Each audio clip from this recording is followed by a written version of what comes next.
All right, steady, steady, right over it. Come on, grab it. Yes, it's got it, bro. Hold tight, hold tight. It's dropping. You did it. Look at that. California CDL, brother. I am official now. That's your ticket, man. Congratulations. All right, steady, steady, right over it. Come on, grab it. Yes, it's got it, bro. Hold tight, hold tight. It's dropping. You did it. Look at that. California CDL, brother. I am official now. That's your ticket, man. Congratulations. All right, steady, steady, right over it. Come on, grab it. Yes, it's got it, bro. Hold tight, hold tight. It's dropping. You did it. Look at that. California You did CDL, it, bro. brother. I am California official now. CDL. That's your Good ticket, for man. you. Congratulations. Congratulations. You can now drive a CDL for you. Very good. For you. Very good. Very good. Very good. Hello, everybody. How's it doing tonight?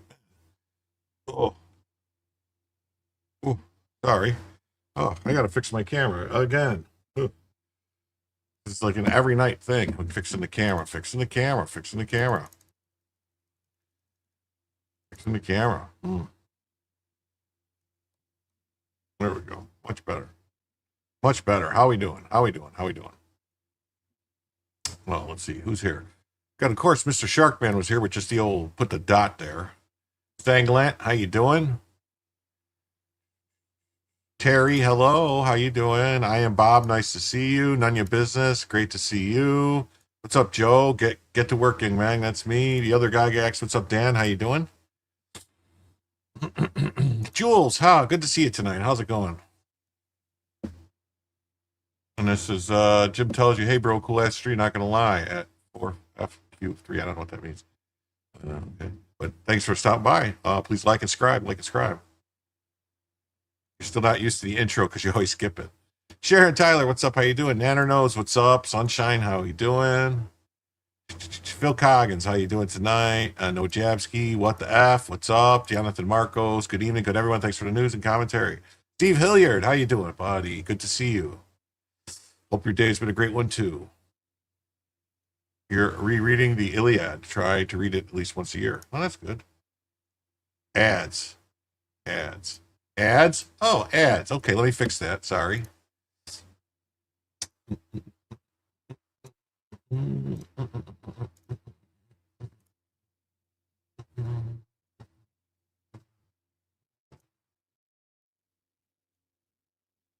right, they should be off now. Sorry, I didn't get around to doing it before I launched into the stream. It's one of them weird things. You gotta shut it off after you start the stream. It's weird.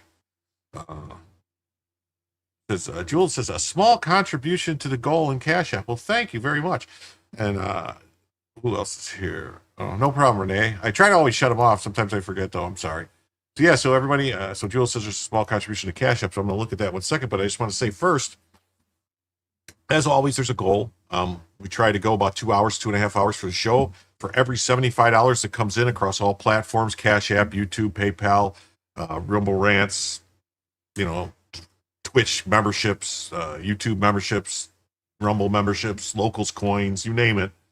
For every $75, I do the math and I extend the show by 1 hour. Also, any individual donation that comes in above $25 automatically activates Bellavision for the evening. Or when we reach the first $50, I will activate Bellavision. I made an adjustment. It seemed that it went okay last night. Everyone seemed happy with that. So,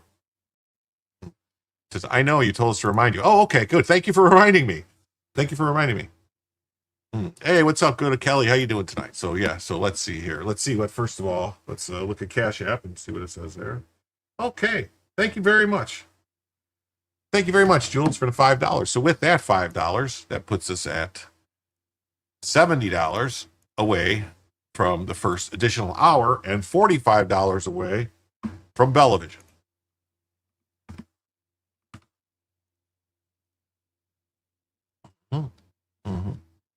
Hey, Whittick Mike, how you doing? It says, can the DOT invalidate all the CDAs from California? No one has given me a good answer. I think they can. I don't see why not. I think they can. I mean, other states are already saying they're not going to honor CDLs from California, so the federal government, I'm sure they could. I think it would work. I believe it would work. Yeah, what about this? This is crazy. This is how they're giving out the CDLs in California now. They're just giving them, let them go to like one of them truck stops where they just pick them, just pick, get whatever, have them go. Okay. So I have another video I wanted to watch real quick. There's a couple of things I wanted to get into before we jump into first story. This is kind of stuff I wanted to kind of cover. So this guy's talking about this. Trump is building a $250 million ballroom that is privately funded. Obama built a $376 million basketball court during a recession, and it was taxpayer funded. And the Dems are mad as fuck. Why? AF.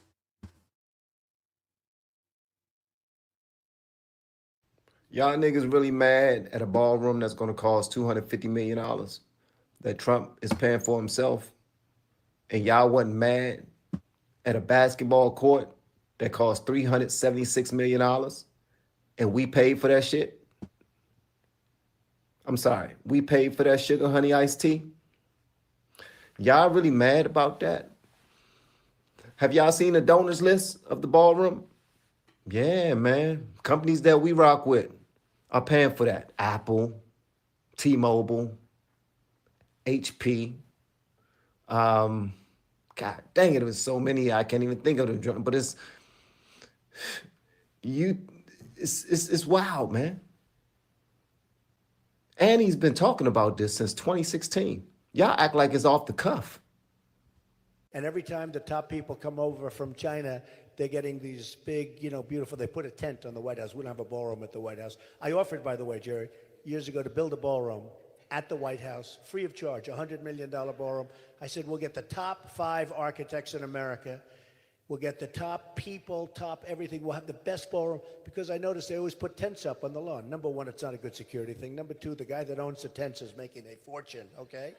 This poor guy, I mean, he's making so much money. All he needs is one tent, and he charges them so much, he's making a fortune. All right. But I said, I will build a ballroom. I gave it to the Obama. I actually told David Axelrod, a good guy, very capable guy. I told David Axelrod, David, I will build a ballroom free of charge, at least $100 million. We'll make it the finest ballroom in the world.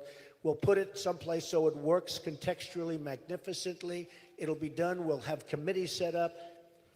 I never heard back. It's, it's just one of just thousands of things. I mean, if someone's going to give me a free ballroom, I'm going to take it. We'll put it in an area that'll look great. But, we don't have a ballroom at the White House. Do your research. Y'all wild as hell, bro. And Yeah, that's crazy, ain't it?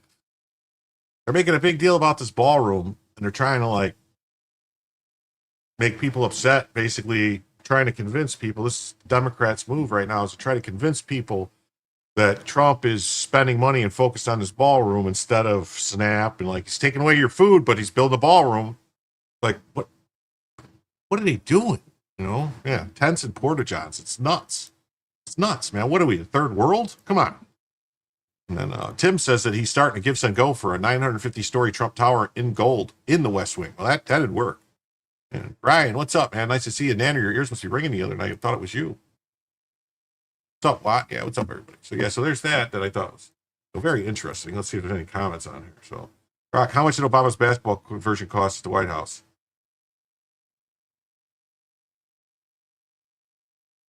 So the $376 million is circularly refers to a multi-year structural renovation addressing asbestos, wiring, and plumbing issues. Not the court itself. Taxpayer funds covered routine White House upkeep, unlike Trump's privately funded ballroom. And in this story I saw, I just wanted to make sure we covered this.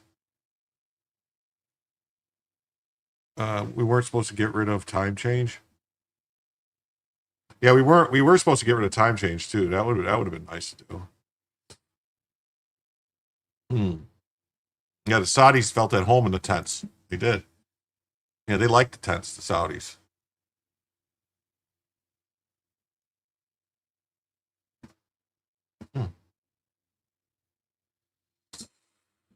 So this is a heartbreaking statement from the mother of Julian Wood. And the last thing I can hear from my son is his scream, the sound of his pain and fear. I can still see the terror in his eyes, and it haunts me every day. I hate you with every fiber of my being. This is the toddler that was 3 when he was stabbed by this monster in the parking lot of a store.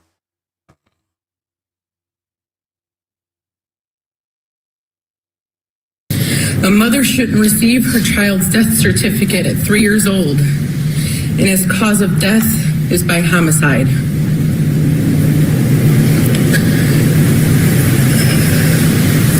That woman murdering my son replays in my head every single day.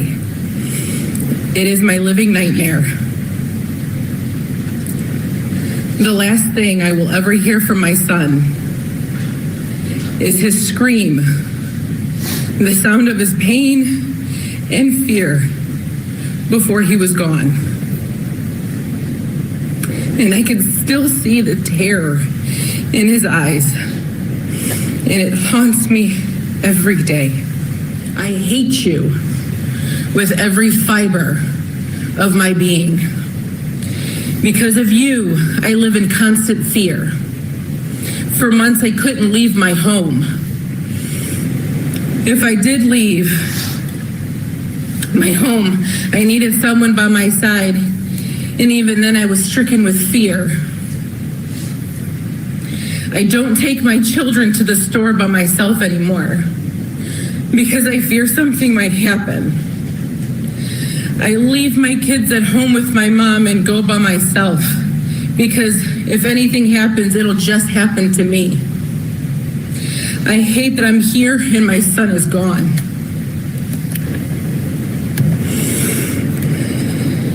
Just because you have a mental illness doesn't mean you can use that to justify you murdering my son. What you did was unforgivable and it can never be taken back. You deserve to go to jail for the rest of your life, so you can't hurt anyone else. Deserves to go into the wood You chipper. don't deserve a second chance.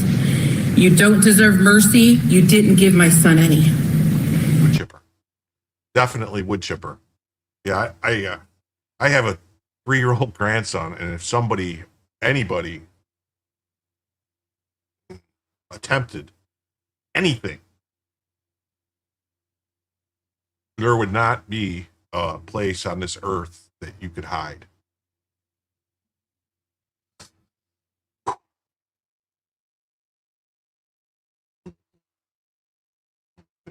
Bianca Ellis was sentenced to life without parole for the 2024 stabbing of 3-year-old Julian Wood at a grocery store in Cleveland. I mean, look at the smirk on her face.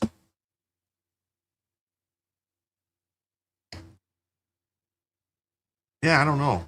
There'd definitely be some kites being sent to the prison. I'll put it that way.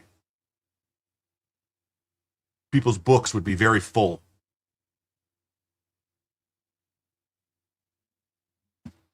Yeah, pure evil. Definitely pure evil.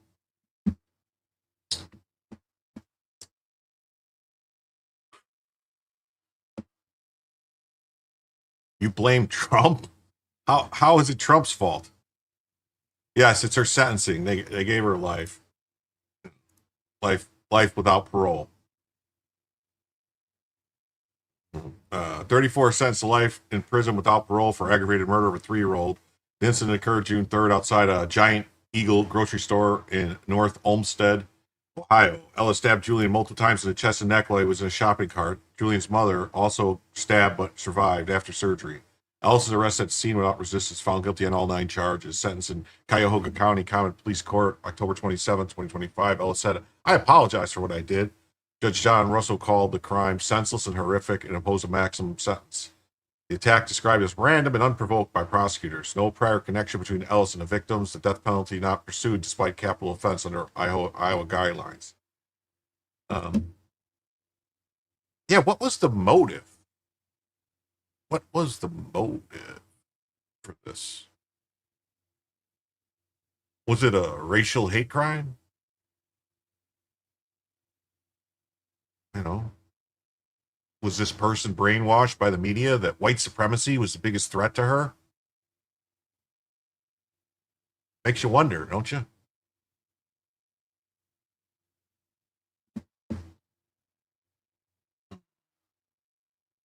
In the past, the point of just wanting them, I am past the point of just wanting them in prison. No hate crime. No hate crime. Yeah, it is an unjust sentence. This sentence should fit the crime. And, she took the life of a 3-year-old. So, I think 3 years in prison and then no longer on this mortal coil would be the proper sentence. Probably a meth addict. I don't know. I don't know if it's a meth addict or not. They tried to,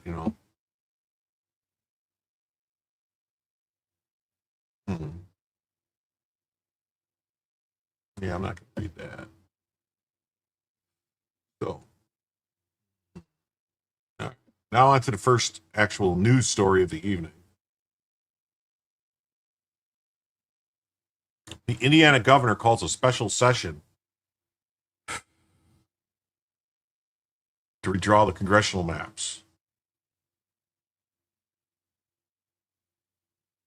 If India does not act like it wants to win, it should not be surprised when it loses, said Indiana State Senator Liz Brown, a supporter of redistricting. Yeah. Hopefully she gets some prison justice.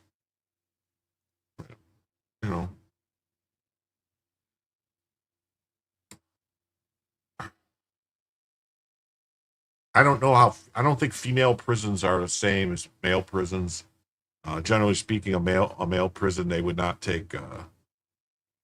They don't take kindly to people that hurt kids. You know, someone's going to do something about it. Usually, yeah. Women's prison, so sadly, probably not. On Monday, Governor Mike Braun called for a special session to redistrict Indiana's 9 congressional seats, 2 of which are held by Democrats in the Republican supermajority state. His call is part of a nationwide effort to rebalance Congress after decades of heavily partisan redistricting elsewhere.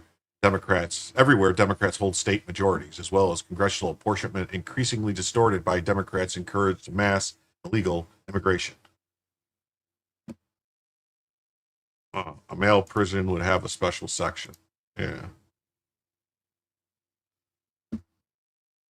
I'm calling a special legislative section to protect Hoosiers from the efforts in other states that seek to diminish their voice in Washington and ensure that representation in Congress is fair, Braun said in a statement. I'm also asking the legislature to conform Indiana's tax code with new federal tax provisions to ensure stability and certainty for taxpayers and tax preparers for the 2026 filings.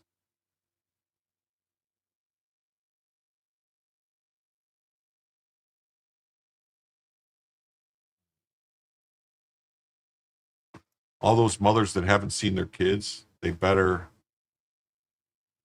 keep her in solitary. I mean, honestly, that's a big woman too. I mean, as far as I don't know though.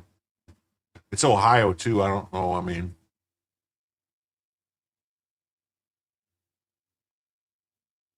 in a just world, karma would be served upon that person in one way or another. Indiana currently has 7 Republican-held congressional seats and 2 Democrat-held seats in a state where 59% of the voters chose Donald Trump for president. As State Senator Liz Brown pointed out in these pages, Indiana currently has a balance of voters similar to that of Massachusetts, where none of the state's 9 congressional seats is held by a Republican.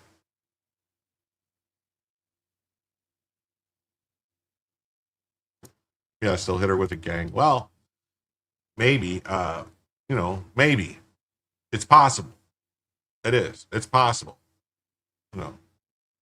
As the Federalist editor-in-chief Molly Hemingway said on Fox News, Democrats have pretty much squeezed all the juice out of the fruit that they can get from it. And anytime they control a state, they get all the congressional districts they can, whereas Republicans have been very late to play this game. For years, Democrats have gerrymandered states they control to protect their office holders from facing competitive elections. Nowhere is that more apparent than in Democrat strongholds such as Massachusetts, Illinois, and Connecticut. In Massachusetts and Connecticut, not a single Republican holds 1 congressional or Senate seat, although approximately 40% of the voters in both states voted for Trump in 2024. Illinois is one of the most gerrymandered states in the Union, with Nathaniel Rakic of Antoni Chow writing in 2022 in the 538 that the state's congressional map seems hell-bent on making Republican congressmen from Illinois an endangered species. That's despite more than 43% of Illinois voters choosing the Republican presidential candidate in 2024. California is also gearing up to redraw its already gerrymandered maps after Texas Republicans announced plans to adopt a new congressional map that could add up to 5 Republican seats. California Governor Gavin Newsom moves to bypass his state's redistricting commission and gerrymander the state even further. Proposition 50, a measure appearing on the November ballot, would allow the legislature to adopt a new map between 2026 and 2030 to offset potential Republican pickups from a Texas new map. Notably, Texas is seeking to adopt new maps after the Department of Justice raised serious concerns that 4 Texas districts were unlawfully gerrymandered on racial grounds. We can no longer ignore what is happening nationally. We need to acknowledge the decades of data that is being presented to us, whether it's about flaws with the last census or the fact that states like Massachusetts have eliminated Republican representation for decades, Brown told the Federalist in a statement. Now we have every indication that California's upcoming vote will further disenfranchise Republican voices, not only in the state, but more importantly in Washington. Their actions could allow up to a half a dozen Republican seats to flip Democrat, thus further hurting our conservative representation in Washington. Here in the Hoosier state, we don't want to see 2 straight years of impeachment hearings and efforts to make amnesty, trans ideology, and abortion on demand the law of the land. State Rep Matt Commons of Williamsport told the Federalists that redistricting is necessary in part because of sanctuary cities and states like California and Los Angeles County. They're going to pack in illegal immigrants into those districts, and they're going to rob congressional seats and congressional apportionment from not only the United States as a whole and other states, but also from rural parts of their state. Census counts that include illegal immigrants determine how many seats in the House of Representatives and thus how many electoral college votes are allotted to each state. This means sanctuary states and cities fraudulently increase the number of Democrat votes for president and the House. Republican U.S. Rep. Marlin Stutzman told the Federalist that it is vitally important that Indiana redraw the House maps because we are at a disadvantage in Washington because we are not a sanctuary state. Stutzman, a farmer, supported a bill to give illegal aliens amnesty earlier this year. I kind of compare it to the British military during the Revolutionary War. The British military was the strongest, most powerful military in the world, and they followed their own rules of war. You know, they all stayed in the line. They marched in the line. Well, the Patriots and the colonists, they couldn't compete with that, and so they had to fight differently. So I'm telling the Republican leadership, let's not be the British. We're going to have to fight to win. Explaining that the Democrats aren't breaking any laws by redistricting, but they are systematically advantaging their parties in ways Republicans can't afford to ignore. If we don't redistrict in Indiana, we're going to be in the minority, and we can't affect the real policy that affects the country. The White House has also reportedly been encouraging Indiana to redraw its congressional maps as well. Politico's Adam Wren reported that the spokeswoman for Indiana State President Pro Temp, Roderick Bray, said the votes still aren't there for redistricting. Commons told the Federalist that he was disappointed the Republican majority Senate is wavering on the issue. Like the U.S. Senate, the Indiana State Senate is known for often supporting special interests above the interests of Republican voters and for its opposition to Donald Trump-style policies that have expanded and energized the Republican Party. Well, just remember, who is technically the leader of the Indiana Republican Party? That's Mike Pence, the fucking traitor. It includes immigration enforcement and encouraging the utter rejection of Democrat policies. Hey, Trumpinator. What's up? Yeah, amnesty McKinsey on citizens, yeah. It's not a fight that we asked for, but it's a fight that's been taking place, and the Republicans have been losing nationally for over 20 years, and this is the way to rebalance things. And you know, I kind of encourage my Senate colleagues that are still on the fence to join the fight, and let's get this done, not just in Indiana, not just for Indiana Republicans and Hoosiers as a whole, but also national Republicans and Republicans in California and Illinois that have been disenfranchised by their state Democrat leaders for decades. Brown told the Federalist she hopes the Senate leadership can facilitate these conversations at a caucus level, and she believes the votes are there to redistrict. If Indiana doesn't act like it wants to win, it shouldn't be surprised when it loses.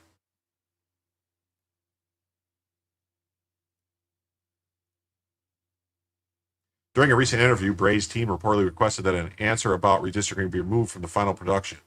And a state reporter, Tim Shella, reported that he interviewed Bray while co-hosting a podcast with former GOP operative Robert Bain. Bain and Bray's teams had agreed to avoid the topic of redistricting.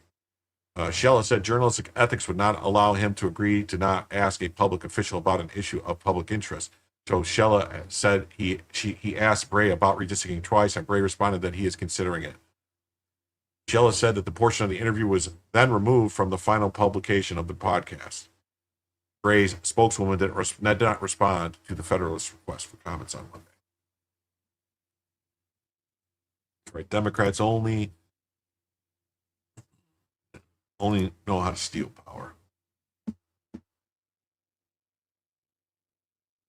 And then, I'm just going to briefly go, Justin New says Indiana governor calls for special session for redistricting. Texas, North Carolina, Missouri, and other GOP states have either redrawn their maps or explored the possibility of drafting maps more favorable to the GOP. The nationwide effort has seen Democrats attempt to retaliate, though thus far no blue state has followed through. California, for its part, requires a statewide vote. There is a problem, though, with redistricting these things. Like, you could guess how people are going to vote, but you never really know. So if you cut the slices too thin, you could actually screw yourself and end up losing more seats than you would if you just left it alone. So that's the problem. And that's where I've heard some reporting that Texas kind of might have done that. Like the way that they drew those districts, they drew them using Trump's numbers, not normal Republican numbers.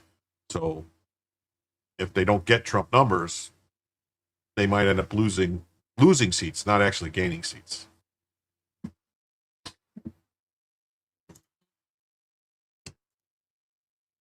The same story here from Breitbart. Indiana government calls for special session to redraw states' congressional boundaries. This guy was a senator from Indiana, and then I don't know, he ran for governor, I guess, and then maybe that's why they said that there's a guy that's in the Senate that was appointed.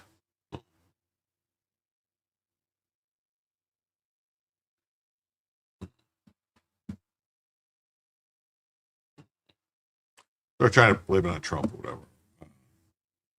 I think we got rid of Crockett. It's possible. I have a story like later on in the show about Crockett.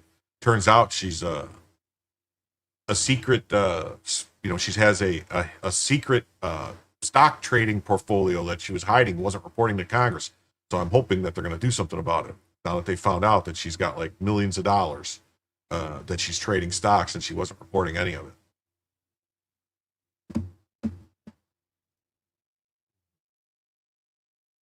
Then we got this.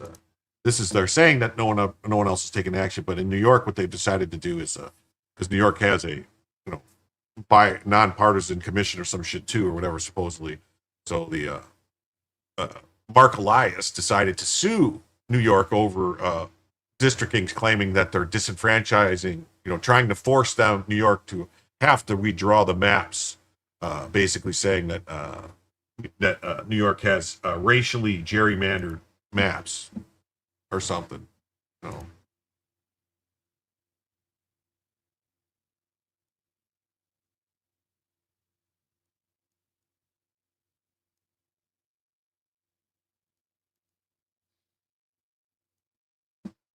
Yeah, anything Crockett does is different. FEC violations are now, I don't think these are FEC violations with Crockett. I think these are actually violations of like reporting requirements for the House and but I don't know if there's any teeth on those. I don't know how that how the House does all that stuff.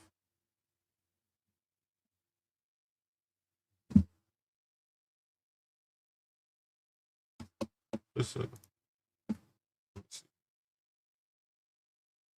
And what happened here in the background of this case is that, first of all, Louisiana drew some maps. It had one majority district.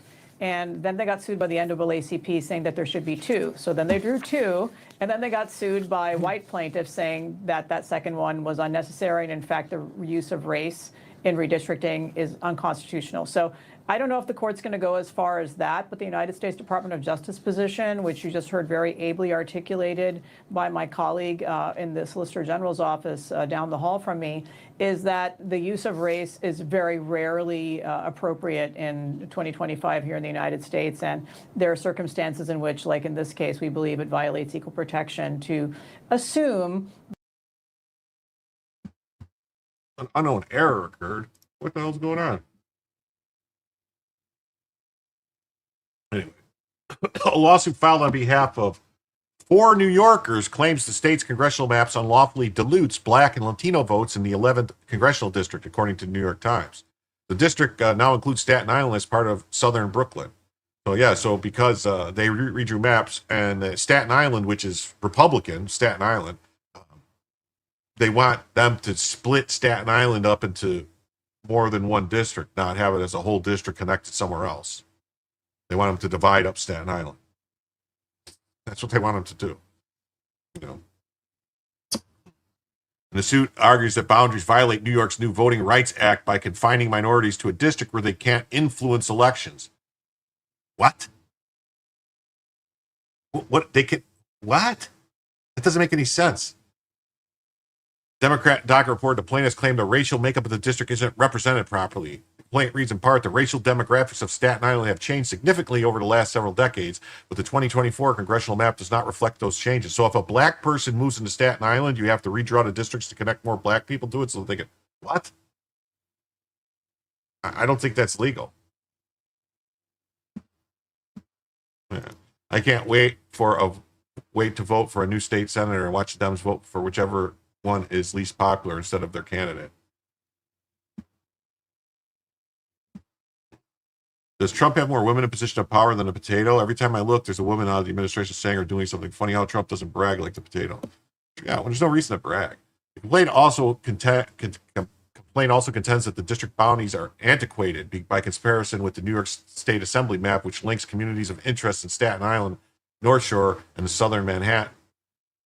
So yes, what they want them to do, they want them to do Staten Island like Chicago did, where they take it and they break it off so that you basically dilute all the Republican votes in Staten Island.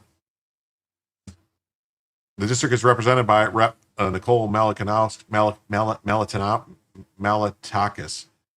the only GOP member of Congress from New York City. The case was filed in the state Supreme Court in Manhattan by the Elias Law Group, a firm known for election litigation. Democrats views the case as a potential way to regain ground in the 2026 midterms after Republicans captured 4 House seats in 2022. Those gains helped secure the GOP's slim majority in the House of Representatives. See, they're not. Yeah, Dems shouldn't be allowed to vote R in primaries, is what I meant. Oh, definitely. Yeah, definitely. No, there should be closed primaries. There shouldn't be open primaries. You're going to go look? Yeah. I know he has a lot. Yeah, we're a democracy when it's convenient for them. Yeah. Because they're worried because the Republicans gained 4 House seats in 2022. Those gains helped secure the GOP's slim majority in the House of Representatives. New York City's Kathy Hochul pledged to fight fire with fire against Republican-led redistricting in states like Texas, Missouri, and North Carolina. She said Democrats won't sit on the sidelines while other states manipulate maps to gain an advantage.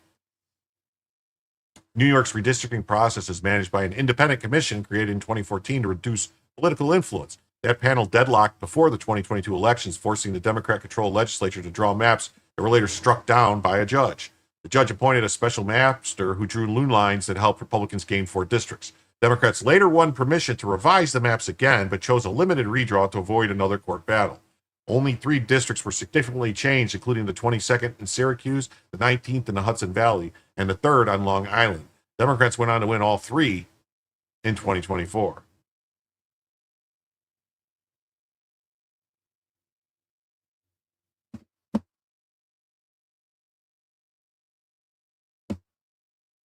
So lawsuits challenge the boundary of the only GOP-held congressional district in New York City. A lawsuit filed Monday seeks to redraw the boundaries of the only congressional district in New York City represented by a Republican, arguing that its current configuration unconstitutional and dilutes the power of Black and Latino voters. Well, if it's unconstitutional, why are they suing in state court, not federal court?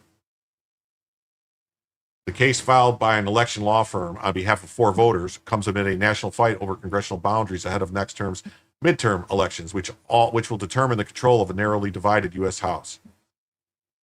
President Donald Trump has pressured Republican-led states to redraw House districts to increase his party's chances of maintaining control of the House, leading to a flurry of redistricting efforts across the country. Democrats have launched their own countermeasures, but those efforts have often been blunted by laws intended to prevent partisan gerrymandering. The lawsuit in New York, if successful, could help the Democrats in their quest to retake the House majority next year. The plaintiffs allege the district, which is represented by Republican U.S. Representative Nicole Malatakis, is drawn without accounting for a rise in Staten Island's Black and Latino population and should be reconfigured to include parts of Lower Manhattan, which leans more Democratic.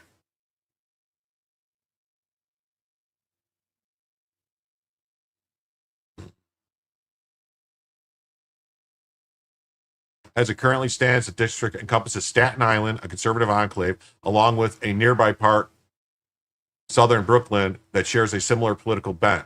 Lower Manhattan is dominated by a massive apartment and office buildings as home to the city's financial district.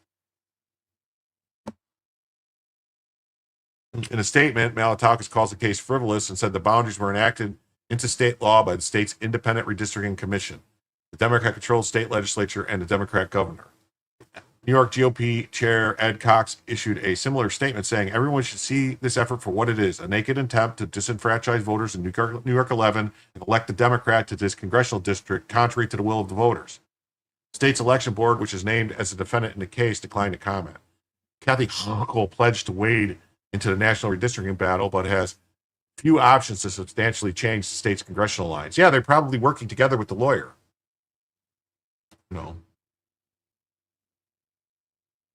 I wonder if is it against the law? I wonder if for the state government to be working with this law firm to pursue these things when they're not, you know what I mean? Is this on the up and up?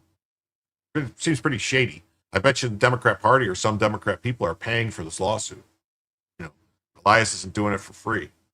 Democrats in the state legislature redrew the congressional map last year to give their party a modest boost in a few battleground districts, helping the party pick up a handful of seats in the 2024 elections. Democrats currently control a majority of the state's congressional districts.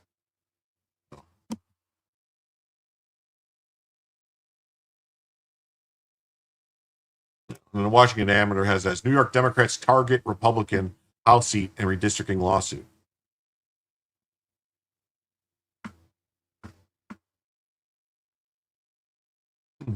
It just says they filed a lawsuit on Monday and due to allegations that the redistricting plan discriminates against minority voters. Last year, state Democrats led redistricting efforts that culminated in approval of a new map.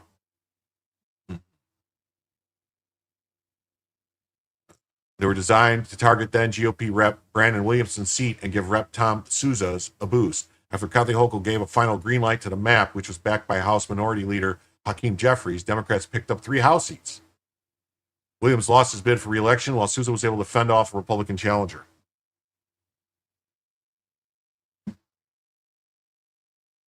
No more naked attempts. Well, good try. Democrat-aligned law firm, the Elias Law Group, alleged this week that the 2024 plan discriminated against minorities in New York's 11th district.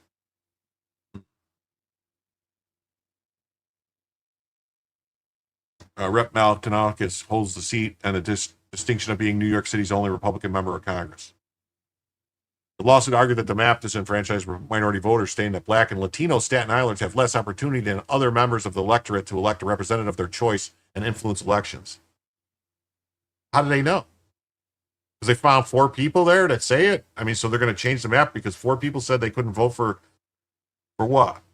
I mean, they got the chance to vote for the person, but this is getting ridiculous. Malatakis appeared unfazed by the development targeting her district as she posted social media thanking Trump for endorsing her bid for re-election. Thank you, President Trump, for this early endorsement for my re-election posted over the weekend. Together, we delivered on tax relief for the middle class.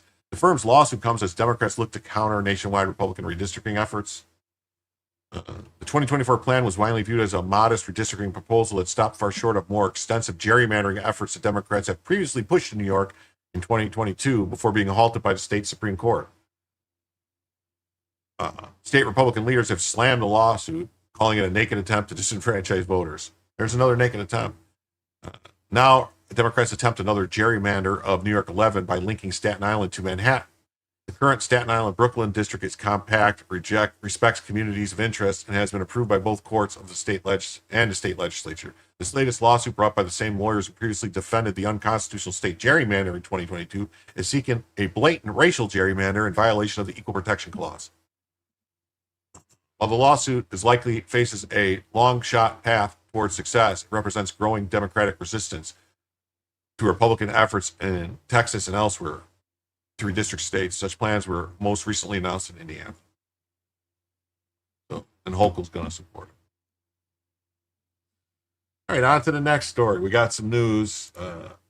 Got some law. Amazon is to cut 30,000 corporate jobs, 9% of its workforce, office workforce worldwide.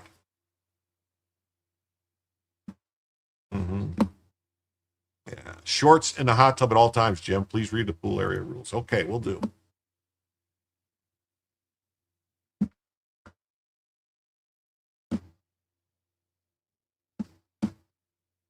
What the hell is going on?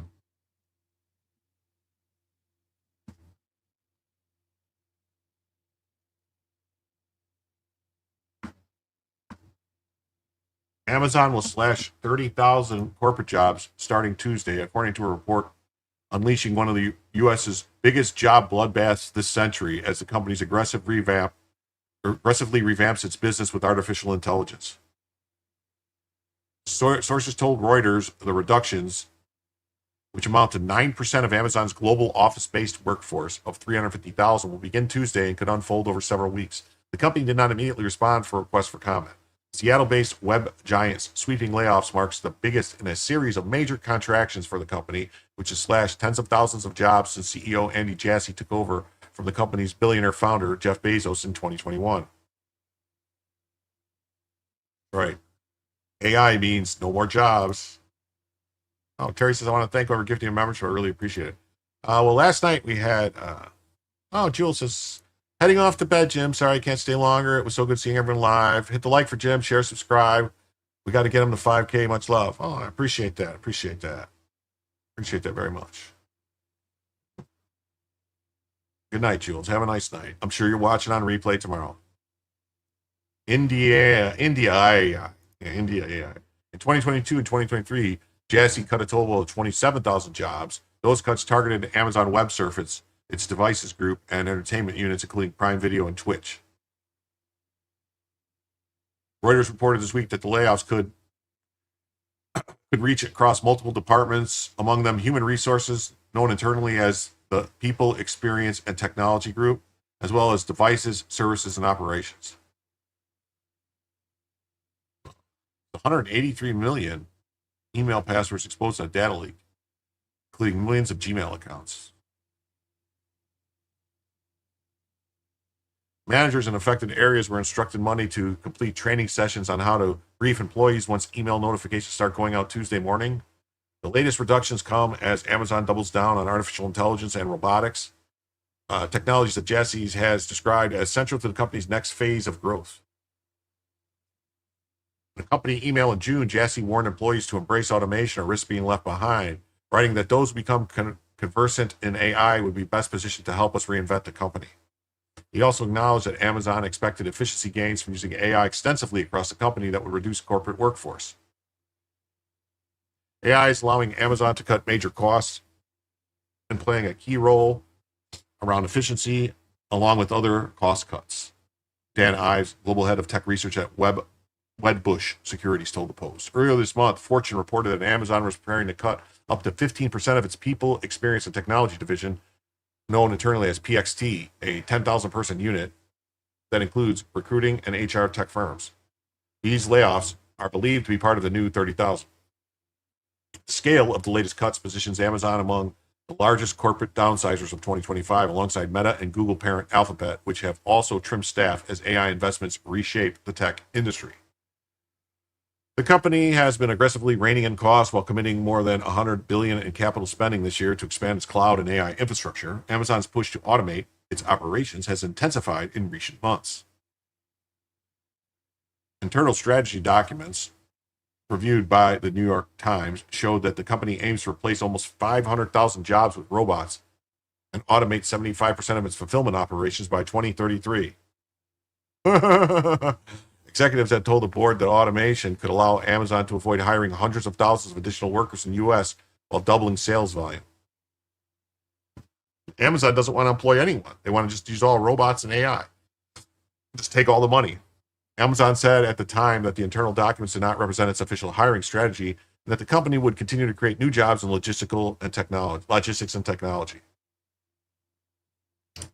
Jassy's cost-cutting measures have included mandatory return-to-office policies, stricter performance management, and annual process known internally as unregretted attrition, which encourages managers to push out underperformers. The company's corporate workforce ballooned during the pandemic as online shopping surged. Since then, Jassy has sought to reverse that expansion while redirecting resources towards more profitable segments like AWS and advertising. Yes, this is what happens when you have a $15 or $20 minimum wage. Yeah, because Bezos isn't rich enough yet. Amazon's stock has risen about 20% over the past year, but remains volatile amid investor scrutiny over its long-term profitability. While corporate layoffs loom, Amazon still plans to hire 250,000 seasonal warehouse and delivery workers for the holiday rush, most of them temporary roles. Jassy has been pursuing a broad campaign to streamline Amazon's management structure, arguing that the company had become weighted down by unnecessary layers of oversight. Earlier this year, he said an anonymous feedback channel created to flag inefficiencies had drawn about 1,500 submissions and prompted more than 450 process changes. It takes a lot of welders to implement AI. It does break it up.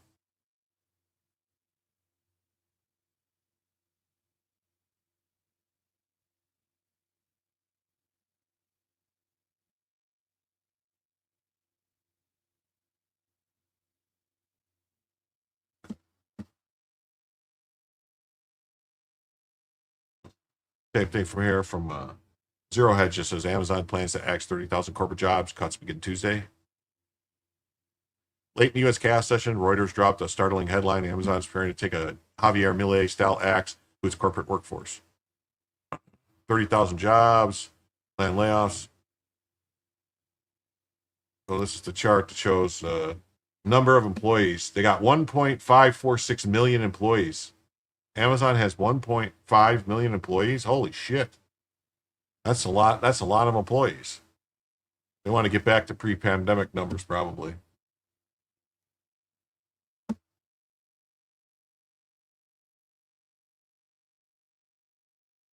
Amazon plans 30,000 job cuts, Reuters reports. 10% of its roughly 350,000 corporate employees. They're not talking about getting rid of all the people that 30,000 times 100,000 a year. Probably there's a ton of churn at Amazon. These are office workers though, not people working in the warehouse, not people drivers. This is office workers. So the white collar people, the people making probably 100K a year or more.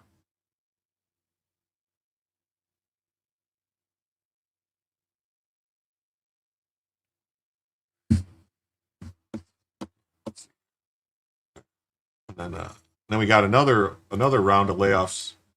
Paramount, Skydance slash 1,000 jobs this week in the first wave of mass layoffs. That's right. The Paramount and Skydance merged, and so they're going to cut redundant costs. That's what they do. Whenever there's a merger, they go, okay, well, who's redundant? Where we got overlap? Basically, like, do you remember the Office Space, the movie Office Space, where they come in and can you kind of tell me what you do here? That's basically what's happening. And so, whenever there's massive,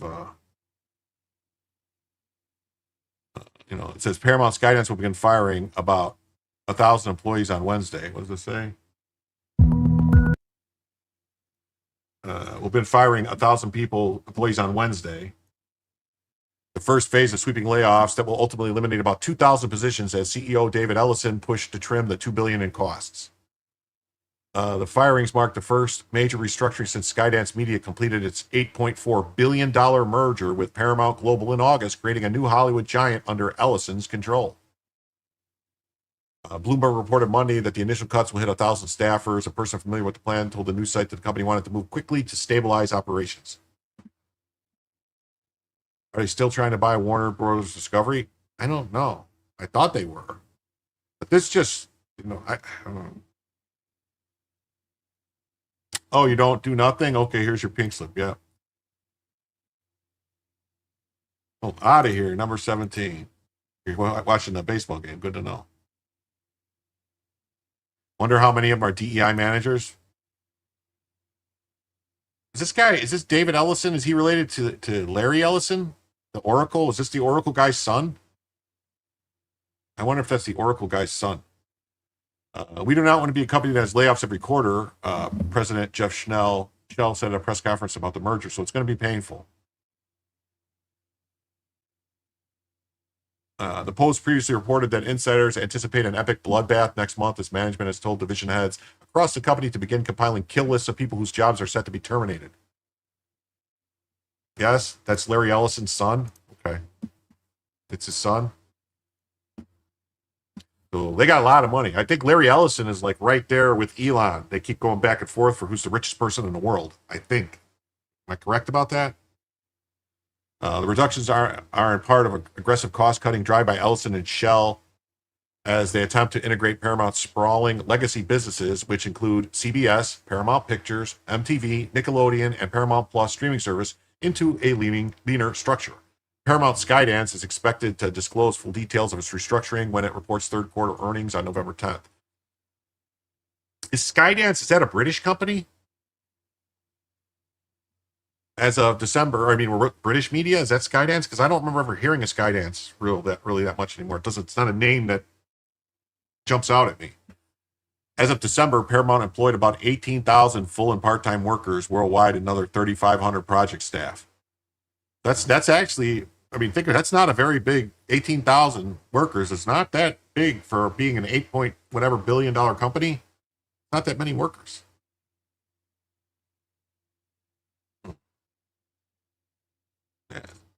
Ellison, 42, took over as CEO after engineering the merger that folded Shari Redstone's Paramount Global into his privately held Skydance Media. Oh, so that's Redstone's. Redstone is a big money dude, too.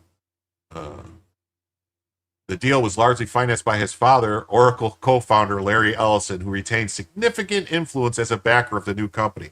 So yeah, so Daddy bought him a business. Is that what we got here? Daddy bought him a holy fuck, that's a good business for Daddy to buy you. They are aggressively trying to buy out Warner Brothers Discovery 2. All the entertainment industry is shrinking. So what? We'll have like two major companies. We'll have Disney and then not Disney, basically.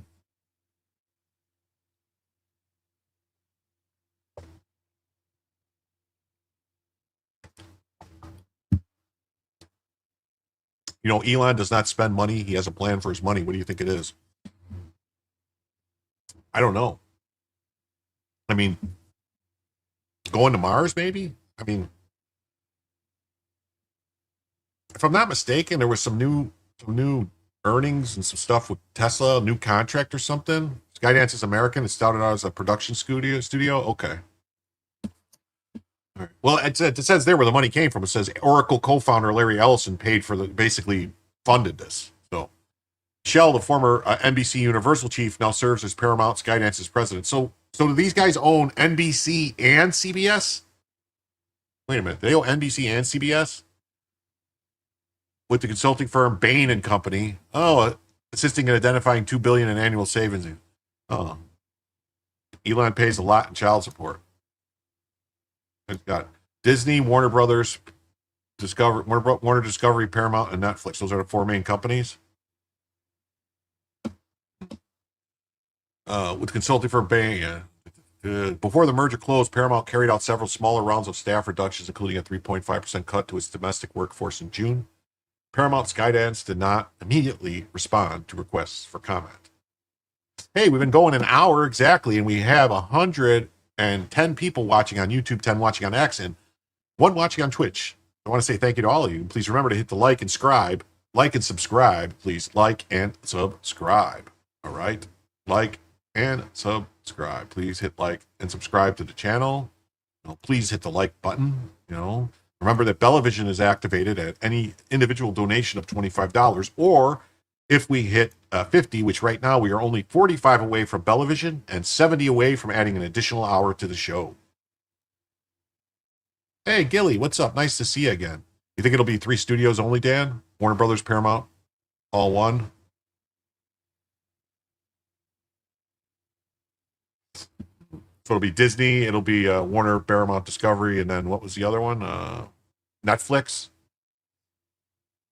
Is Netflix buying up other stuff? I mean, Netflix should have been more aggressive buying up stuff while it was the big dog, while it had all the money. And Elon gets up every day, and thanks to the Lord, he got away from Amber Turd. Speaking from experience, the longer you live, the less you want to live forever. Well, I mean, if science and everything was able to make it so you weren't in pain and weren't suffering in pain, and then your bones didn't ache, and there was a way to solve all those problems, then wasn't Netflix bought? I don't know. Netflix is still Netflix. Who bought it? Or the Obamas? I mean, Disney bought fucking Hulu.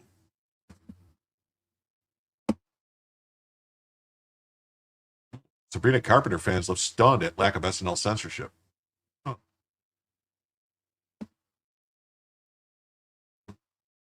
And then we'll check with Variety, because Variety is saying Paramount Skydance to lay off about 1,000 employees. We'll see what they have to say about it. Paramount Pictures, Getty Images.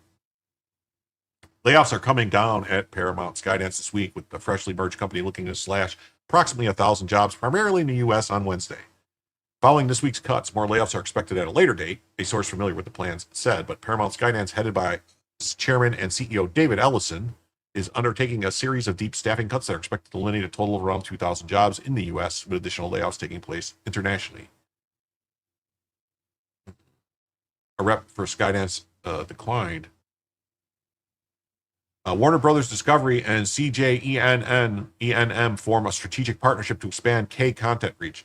So this is saying that they're It's not just a matter of hardware, Jim. Netflix is trying to buy Warner Bros. Also, one of the bidders. See, that would make sense that Netflix would want to buy a Warner Brothers type of studio. Then they could actually get like better stuff coming to them. Vanguard, BlackRock. According to a quick search, Netflix is their own company. Largest shareholder is BlackRock. Vanguard. Well, see, I think Vanguard could be tricky because Vanguard owns stuff like a bunch of people own, like Vanguard does, like Vanguard is where like a normal person could go and have their own account through Vanguard and buy stuff, and they get like, using Vanguard stuff, you basically have, you buy into the stuff and you have your own, like 401k there or something, or your own mutual funds, different things. You can buy like the Vanguard, it has an S&P tracker that's really good. Fund. I don't know. It's not investment advice in any way, shape, or form. I'm just saying, like, so it's not like a bunch of unions use Vanguard it's asset management company. Yeah. So it's not like Vanguard owns it. It's all these other people that own it. That just manages it, manages the money. Like, my annuity for is through Vanguard.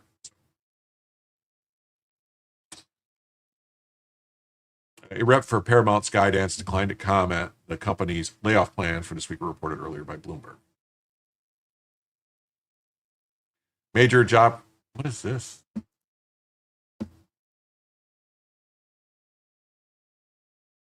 Well, how did this happen? Skydance closes $8 billion apparent. Well, we're not going to. We're going to jump to this. We're going to jump to this other story now. What do you know? More news about Kilmar Abrego Garcia, the Maryland man. A judge this judge thinks that she just runs the country, and she told the Justice Department that you can't deport this guy until I say you can deport this guy. And the judge in Maryland seeks assurances that Abrego Garcia won't be deported to Liberia. I mean, basically, someone breathing in a window? What do you mean? Am I breathing? African man?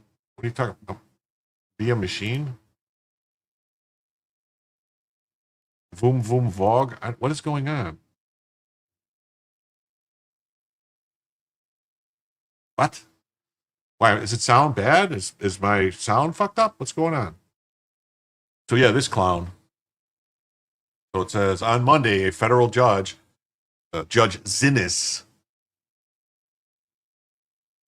the judge said, who's the king now, Trump? Yeah. On Monday, a federal judge, Zinnis, foreign-born judge, requested assurances from the government that Kilmar Abrego Garcia will not be deported before lifting an injunction to block his removal from the U.S. Last week, Immigration and Customs Enforcement filed a notice of their plan to deport Abrego Garcia to the West African nation of Liberia. It seems every place they say they want to send them, they say, oh, no, you can't send them there. Oh, no, you can't send them here. After 3 other African countries declined to receive the Salvadoran national who emigrated to the U.S. illegally. Yeah. Zinnis rhymes with penis. Abrego Garcia, who is married to an American woman whom he bears a child with, who cares, lived in Maryland for years after emigrating as a teenager in 2019. Really? What was he, 19? An immigration judge, he didn't immigrate, he snuck in. He was an illegal alien. He did not emigrate, he snuck in. Yeah, his mama's pupusas are known worldwide. Mm-hmm. In 2019, an immigration judge granted him protection from deportation to El Salvador. And that's not what it was either, people. He was granted a withholding from a removal. He had a final order of deportation, but they said, and it wasn't El Salvador, it was Guatemala. That's what it said in the order, Guatemala, not El Salvador. However, earlier this year, he was deported back to his home country of El Salvador by the Trump administration before being brought back to the U.S. in June to face human smuggling charges. While Abrego Garcia has pleaded guilty to the charges, the Trump administration has continually sought to deport him. While Abrego Garcia has pleaded guilty to the charges, the Trump administration has continually sought to deport him to multiple countries. During a conference on Monday, U.S. District Judge Paula Zinnis asked why the government doesn't deport Abrego Garcia to Costa Rica, a country he says he's willing to move to because officials assured him he would be accepted as a legal immigrant and not sent back to El Salvador.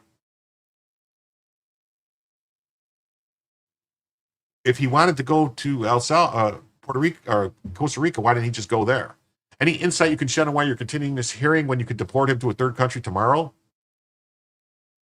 The government attorneys present did not have an immediate answer, but suggested it could be brought up in an upcoming court filing. How is that guy still here? We suck. Yeah. If ifs and buts were candies and nuts, we'd all have a Merry Christmas.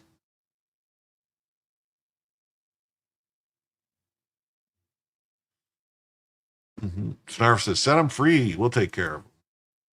Hey, what's up, Eastwind? Thanks for being here. Alfredo Garcia. That's right. The attorneys revealed that ICE plans to interview Abrego Garcia after he filed a notice expressing fear of deportation to Liberia. What does he have to be afraid of Liberia? Liberia has the same constitution basically that we have here. Liberia is, where all the freed slaves went, Their capital city is Monrovia for Monroe, named after Monroe. His attorney, Simon Sandoval Motionberg, told the judge that they received confidential documents from the Liberian government regarding how Abrego Garcia would be treated there. He implied that the Liberian government had agreed to take Abrego Garcia only for a limited time. Abrego Garcia has pleaded not guilty to charges of human smuggling and asked the judge to dismiss the case. A hearing on the motion to dismiss is set for next week. Zinnes noted that the government deports him prior to the hearing. Their approval of Abrego Garcia would be the end of the criminal case. If I don't lift the injunction, you're abiding by it, and he's not going to be removed. Is that right? She asked the government attorneys, to which they agreed. Abrego Garcia has also applied for asylum in the United States in a separate action in immigration court.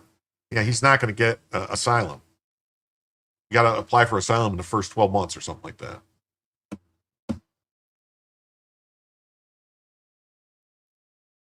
And you got this from the AP. Judge seeks assurances that Abrego Garcia won't be deported to Liberia in violation of court order.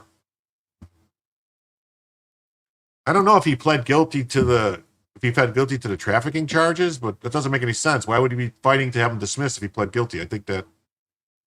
How long do you think we would be in El Salvador as illegal aliens? A bathroom break, some water and a ham and cheese sandwich, a trip to the airport?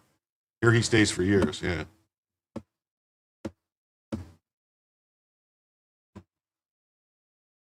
A federal judge on Monday sought assurances from the government that will not deport Abrego Garcia before she has lifted an injunction barring his removal from the U.S. I don't understand how these injunctions are standing. This judge doesn't have any fucking authority to do this. Immigration and Customs Enforcement filed a notice last week of their plan to deport him to a West African nation of Liberia. How does she have the authority to tell them that he can't be deported anywhere? Where in the law does this judge have the power? She doesn't. Doesn't have the power. Doesn't have the power. Wow, what did we do that we lost 15 people on YouTube watching? What did I do? Did I say something? Make people mad? How does that happen? Someone go live? Someone else must have went live. Stealing all my peoples. Wowza, wowza, wowza.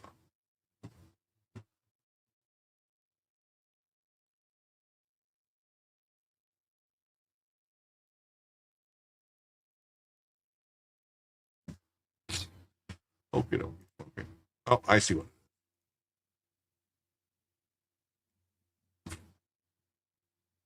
I see what it is. Abrego Garcia has an American wife and child, lives in Maryland, but he illegally entered the U.S. as a teenager. In 2019, an immigration judge granted him withholding from removal to Guatemala, where he faces a well-rounded fear of violence from a gang that targeted his family because Abrego Garcia killed one of their gang members. All I want for Christmas is that guy crying about the weather in Africa. Yeah, these judges are getting shut down left and right. I want to know why this judge hasn't been shut down yet.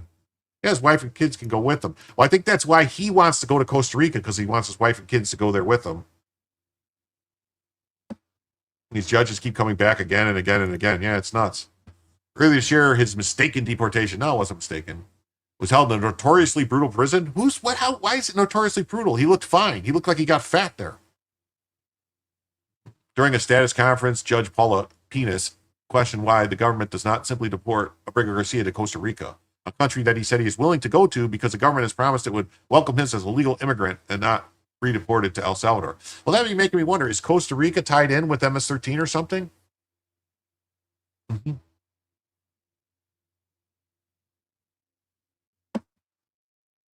Yeah, he wants a hearing on whether the smuggling charges are illegally vindictive. What?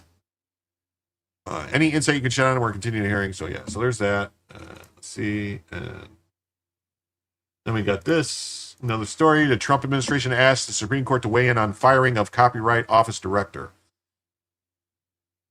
There's MS-13 in Costa Rica? Oh, okay. So that's probably why he wants to go there. Hang out with his buddies.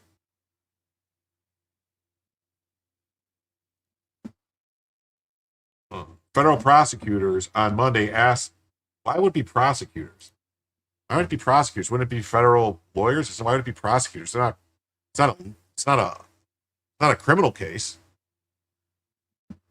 The Supreme Court to allow President Trump to fire the director of the U.S. Copyright Office after a federal appeals court panel allowed her to remain in her post. The White House fired Shira Perlmutter in May after serving in the post since 2020. She was previously a policy director at the Patent and Trademark Office, and the U.S. Court of Appeals for the D.C. Circuit reinstated Perlmutter last month. Really, does the D.C. Circuit have the authority to reinstate people fired by the president? No, they don't. They don't have that power.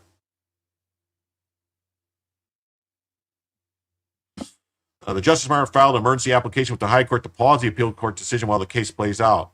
The application involves another case of improper judicial interference with the president's power to remove executive officers. Here, the Register of Copyrights, the Solicitor General John G. Sauer wrote in the administration's request. Sauer argued that the lower court's ruling was a change from previous determinations that the Library of Congress and Copyright Office fall under the executive branch, which would allow Trump to fire officers who exercise executive power. As in past cases where lower courts have impaired the president's constitutional authority to oversee executive agencies, this court should grant a stay. This case is cert-worthy. The president had authority to direct the respondent's removal. The D.C. Circuit lacked equitable authority to reinstate her, and the balance of equities favors the government. The Justice Department asked the High Court to rule on the stay by November 10th.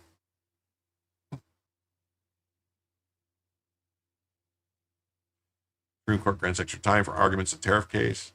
This guy's got to get out of the country. Get out of the country.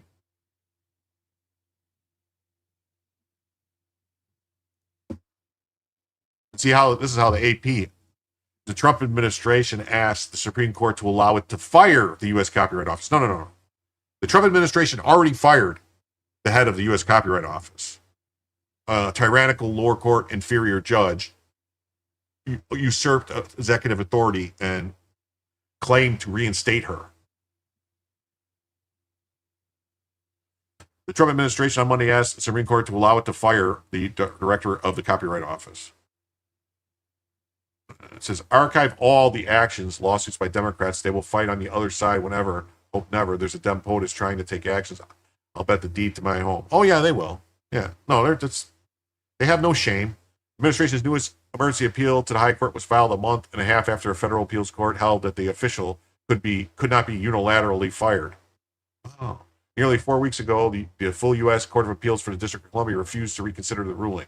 The case is the latest that relates to Trump's authority to install his own people at the head of federal agencies. The Supreme Court has largely allowed Trump to fire officials even as court challenges proceed. But this case concerns an office that is within the Library of Congress. Perlmutter is a Register of Copyrights and also advises Congress on copyright issues.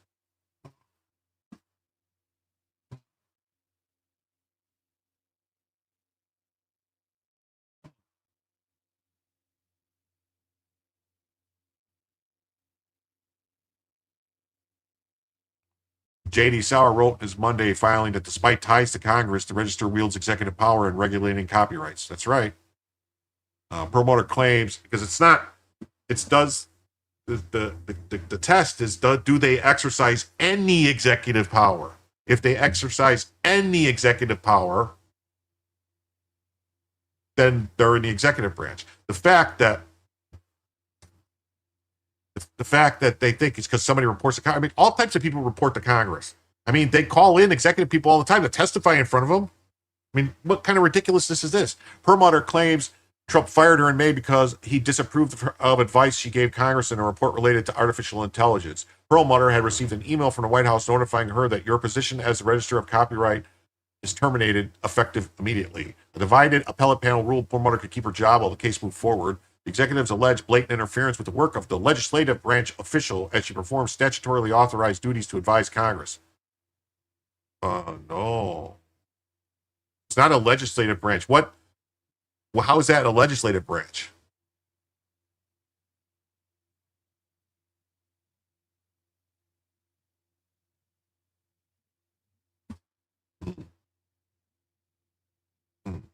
Judge Pan and Michelle Childs, a Democrat president, appointed both of the judges to Pan. Oh, of course, two Biden judges say Trump appointee wrote in dissent that Perlmutter exercises executive power in a host of ways.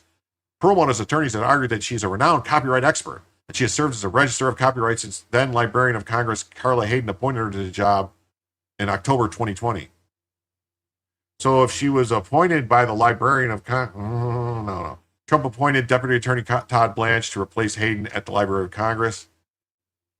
The White House fired Hayden amid criticism from conservatives that she was advancing a woke agenda. Okay. So if Trump could fire the person that appointed her, then how could he not fire her? That makes zero sense. Zero sense.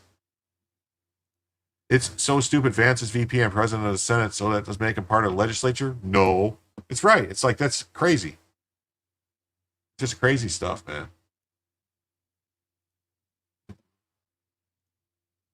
This in Hill, we're just going to brief to see if there's anything different here. Trump asked Supreme Court to let him refire. They let him refire the Copyright Office director. This is a little better. Administration asked Supreme Court to let the president refire the director of the U.S. Copyright Office after a divided federal appeals court panel allowed her to remain in the post. Filed an emergency application with the High Court. This application involves another case of improper judicial interference with the president's power to remove executive officers. Perlmutter was fired in May. As Trump sought to remove her, he also fired the Library of Congress, to whom Perlmutter reported, and installed Attorney General Blanche to take the helm. Though Perlmutter lost before a district judge, the appeals panel ruled 2-1 that her firing was likely unlawful and blocked it until the court resolves the case. Majority argued that the executive branch has no authority to punish a legislative branch official for the advice she provides to Congress. He noted that the Supreme Court has repeatedly and unequivocally stayed lower court injunctions barring Trump firing official officers exercising executive power. There was justices requested a response by Perlmutter by November 10th. Sauer argued the appeals court ruling marked a startling about-face of its previously determinations that the Library of Congress and librarian fall within the executive branch. As in past cases where lower courts have impaired the president's constitutional authority to oversee executive agencies, this court should grant a stay. This case is certainly Perlmutter contends in a lawsuit challenging her firing that Trump had no power to fire her and Blanche was unlawfully installed, meaning he had no authority to effectuate her removal either. She represented by Democracy Forward, a prolific challenge of Trump's administration actions. See, somebody's paying all this stuff. You know, that's the thing. Somebody is paying all of this stuff. We need to look into that. We really do. We really, really do.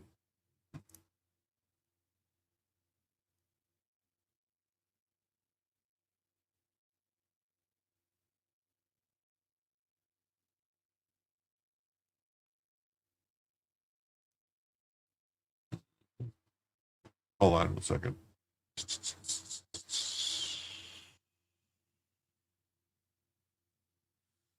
Okay.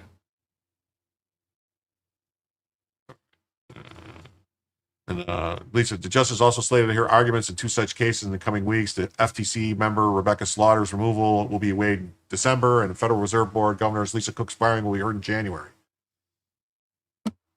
We used to pay it through USAID. Yeah, because you report to Congress doesn't make you part of the legislative branch. Yeah. Quit saying somebody, his name is Soros. Political Aikido.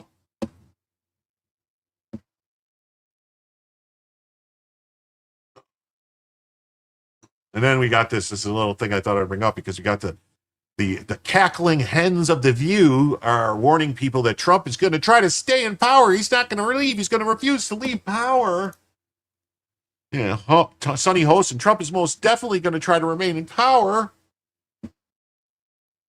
They just want to keep her on the payroll to go after Trump. Yeah, that's it. You know who told us he was going to be a dictator on day one, and damn if he isn't a dictator. Oh, he's a He dictator. got back into office, and his former chief strategist, Steve Bannon, just added more fuel to the fire. Take a look. Well, he's going to get a third term. So Trump 28, Trump is going to be president in 28, and people just ought to get accommodated with that. So what about All right. No, he's not. Come on, stop it, Steve Bannon. What are you doing? It's not going to happen. Let's be real. the 22nd Amendment? There's many different alternatives. At the appropriate time, we'll lay out what the plan is, but there's a plan, and President Trump will be the president in 28. I haven't really thought about it. We have some very good people, as you know. But I have the best poll numbers I've ever had. I would love to do it. And I have my best numbers ever. It's very terrible. I have my best numbers. If you read it, am I not ruling it out? You'll have to tell me. One theory on how you might try to serve a third term is that you could run as the vice president. Yeah, I'd be allowed to do that. I think the people wouldn't like that. It's too cute. It's not, it wouldn't be right. So he just said it wouldn't be right. He just said it wouldn't be right, but yet they're going to keep doing it. Yeah, I think Bannon is trolling. He really is. Hey, Nixie, what's up? What's up, Neurodivergent 1-2? Yes, please smash the like button. Please hit the bacon. Get it going. And where are we at here? Biden funded all these cases on his way out. Yeah, that's where I think that's where all the money went. Like they were like this with the money. They're with the money gun, shooting the money gun at people. Nice to see you, Dick Parker, buddy. He's trolling and I love it. Yeah. Marx is dying. What? So, just so we're clear, you have nothing to say about any of this. Just understand that. Okay? What is that supposed to mean? If he was to, how would the people not have a say in it? I mean, even if he did, which is not going to happen. Let's just cut to the chase here. He's not going to run for another term. But if he did and the people voted him in, wouldn't that mean they had a say in it? I don't know. Monday, ABC's The View called Sonny host and said President Trump was most definitely going to try to remain in power. I didn't hear that, though. When did she say it? Republicans have pretty much given him free of this list. He's somebody who has been one of the senior most advisors to Trump since the first time that he ran. Sounds that it wouldn't. And then you had the other one, Truman, who didn't run for re-election but kind of said that he could. And so we put this into the Constitution for a reason. But when you ask, Truman could have ran for president. Truman was elected vice president and died, and not died, but FDR died. FDR died, and he took over the thing, so he could have ran another time. He didn't serve 2 full terms. You get 2 full terms. If you get elected as vice president and then a year in, the president dies and you take over, that doesn't mean you only get to run for re-election once. Truman could have ran again. He just decided not to. She doesn't know what she's talking about. Co-host Whoopi Goldberg, who told us that he's going to be a dictator on day one. Steve Bannon just adds more fuel to the fire. And then Trump said he hasn't really thought about it. We listened to that. Many people say there's no way he would do it. Well, those are the same people who said the Supreme Court is never going to get rid of Roe v. Wade. Supreme Court, Truman was elected before the term limit amendment was adopted. Yeah, no, Truman was vice president for all those terms with FDR, right? Like the whole time. You think it's 2 years in? You could be wrong. I don't know. I mean, that doesn't make sense. So you can only get one re-election, so you could be only 6 years president then? That doesn't make sense. I swore it was like it had to be like basically only the last one.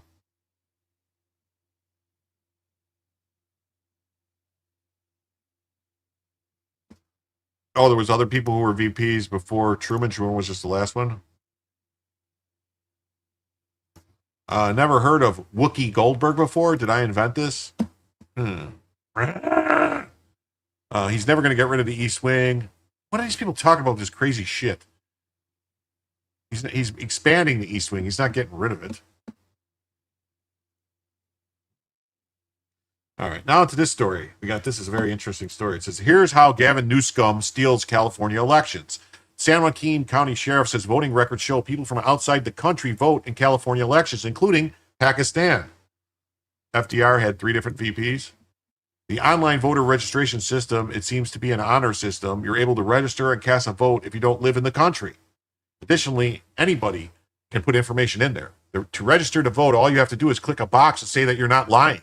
Then you get an email from the Secretary of State or something in the mail saying, thank you for registering to vote, and there you are. Once you're on the voter rolls, anytime an election comes around, guess what? You get mailed a ballot. You get mailed something to vote. So we found that a little bit problematic. He says that people from other countries always vote across county lines. Gavin Newsom's Prop 50 redistricting is going to be rigged. The way the voting system is structured, we see quite a few flaws. You're able to register even if and cast a vote if you don't live in the country, as evident of his brother in Pakistan. I think we have some evidence of 2 or 3 other people out of the country that voted. Is that correct? Yeah, approximately 2 or 3 other people out of the country, as well as people residing outside of the district. Okay. The online voter registration system, it seems to be an honor system. Anybody can put information in there to register to vote. All you have to do is click a box and say that you're not lying, and then you'll get an email from the Secretary of State or something in the mail saying, thank you for registering to vote, and there you are. Once you're on the voter rolls, anytime an election comes around, guess what? You get mailed a ballot, right? You get mailed something to vote. So we found that a little bit problematic. The way the voting system is structured. Rest of town says you get 10 years max. You can be elected twice, only once if you served more than 2 years as president already, because the president left office while you were VP.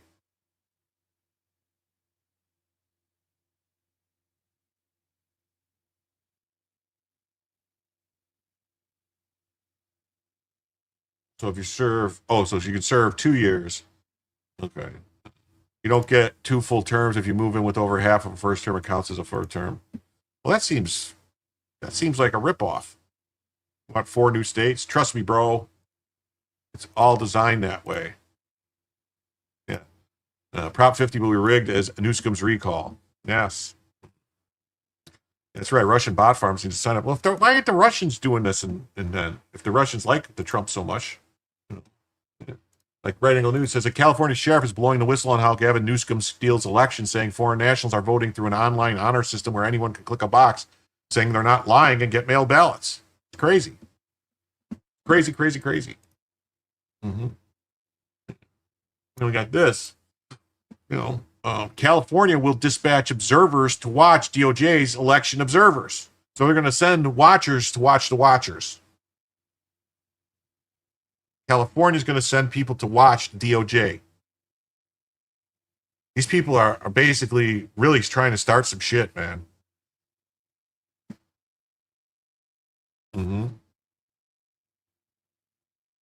U.S. Constitution intent was for no secrets, right? Well, I don't know. I mean, look at this guy. Without illegals and mail-in ballot fraud, we'd never win another election.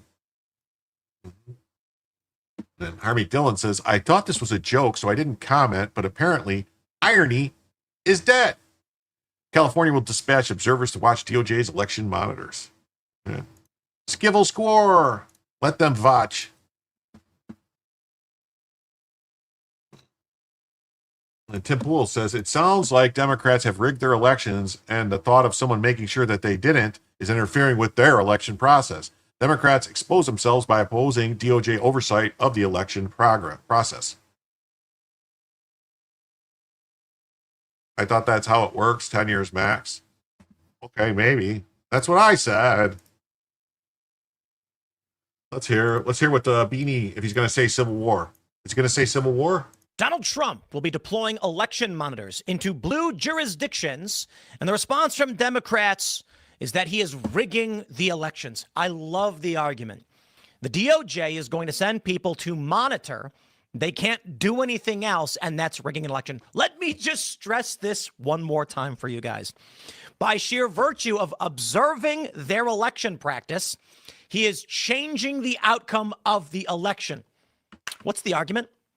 That were it not for us watching how they're doing things, they would win?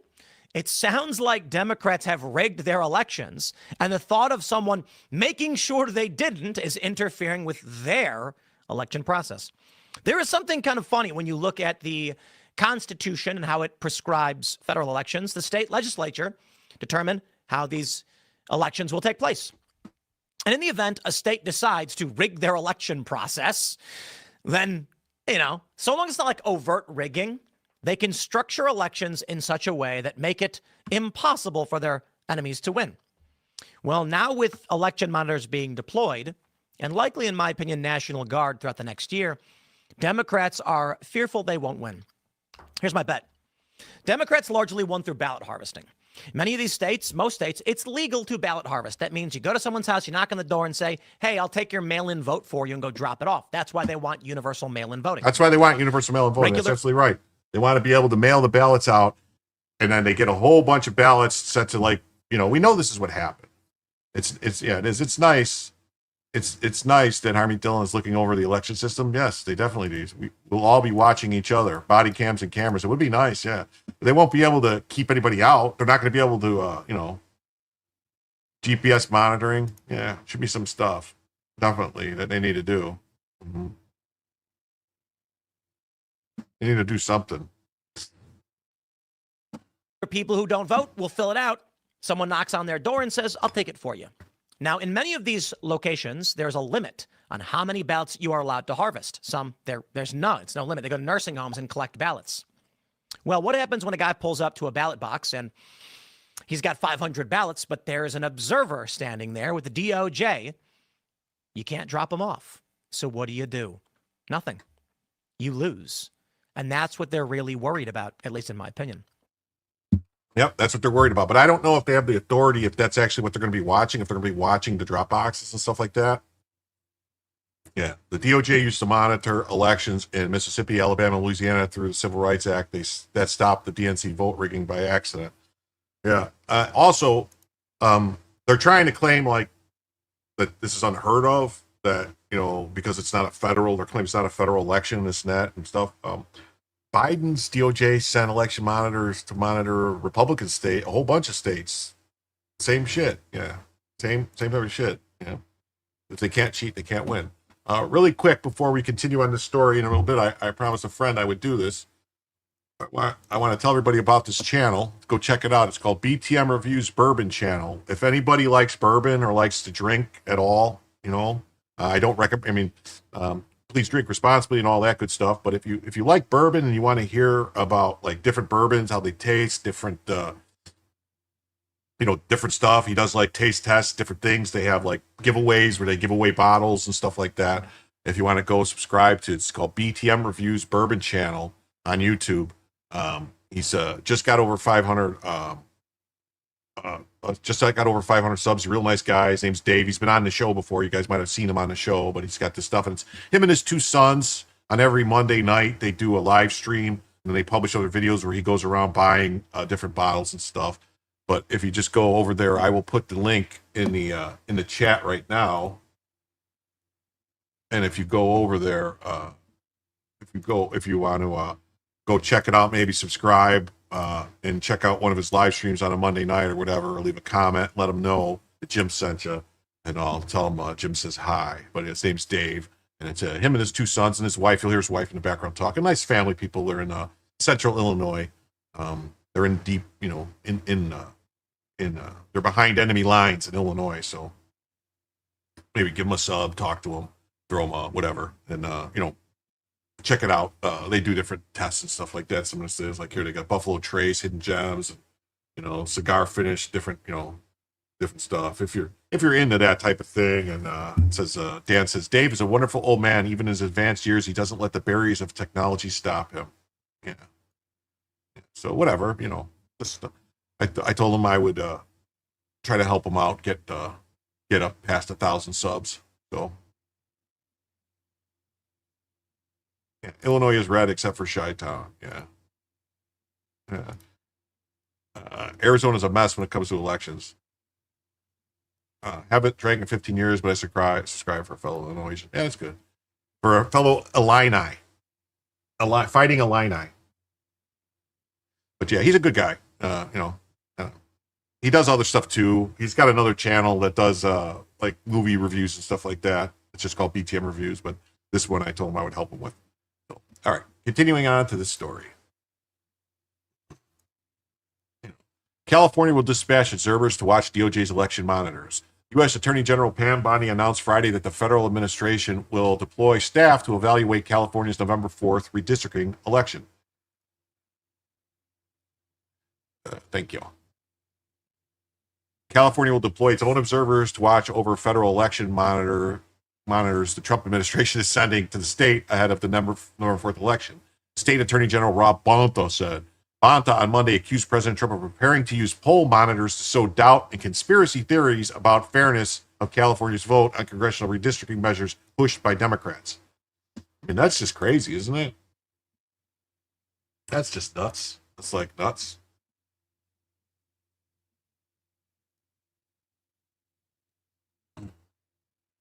They're not going to be allowed to interfere in ways that the law prohibits.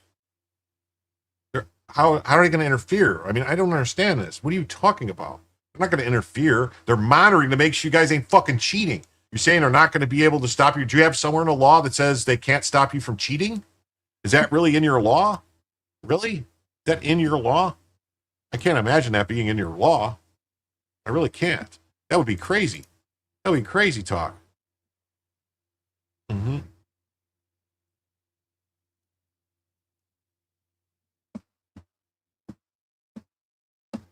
Yeah. Yeah, Nixie, you're right. We need to send in Rob to watch the watchers. Yeah.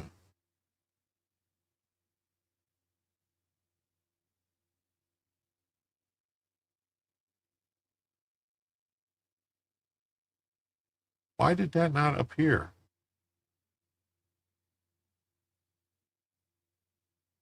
That is weird. Yeah, we need to send in Rob Gavoya. Yeah, everything in a wide open warehouse. That would work. That would be nice. Mm-hmm. Bonta's comments come after Attorney General Pam Bondi announced Friday that the U.S. Department of Justice would monitor polling places during next week's off-year elections in California and New Jersey to uphold the highest standards of election integrity. California GOP Chair Corin Rankin, a former Trump campaign surrogate, asked the fellow Californian and Justice Department civil rights head Harmeet Dillon to send the monitors. No ghetto theatrics covering the windows with folders. Newsom, a Democrat who spearheaded the redistricting ballot measure, called the move an act of voter intimidation and suppression. This is a bridge too far, Newsom said, a likely presidential candidate in 2028. Really? A bridge too far? Really? It's like you said that ICE was going to stop people from voting. Bonta echoed that sentence, speculating that Trump is preparing to challenge the potential passage of Prop 50, Democrats' redistricting proposal that is polling strongly. He said Trump's efforts foreshadow an attempt to challenge future elections. He's laying the groundwork. He's socializing the idea that it's very dangerous. That you guys cheat. It's illegal to ask a voter for ID, yeah. Noting that Trump still claims to have won the 2020 presidential election. He did. He did win. We saw it. Everyone saw it. He was winning, and then it went, everyone, go to sleep. We're going to continue counting tomorrow. And then all of a sudden, woo, Biden, all of a sudden, a whole bunch of ballots came in just for Biden. Come on. All indications in the arrow show that this is a tee-up for something more dangerous in the 2026 midterms and maybe beyond. DOJ did not immediately respond for requests for comment. Dillon previously mocked Newsom's suggestion that the deployment of federal monitors amounts to voter suppression. Lol, calm down, bro. She posted on X. The Justice Department under Democrat administration has sent in federal election observers for decades, and not once did we hear this was voter intimidation from such states as California.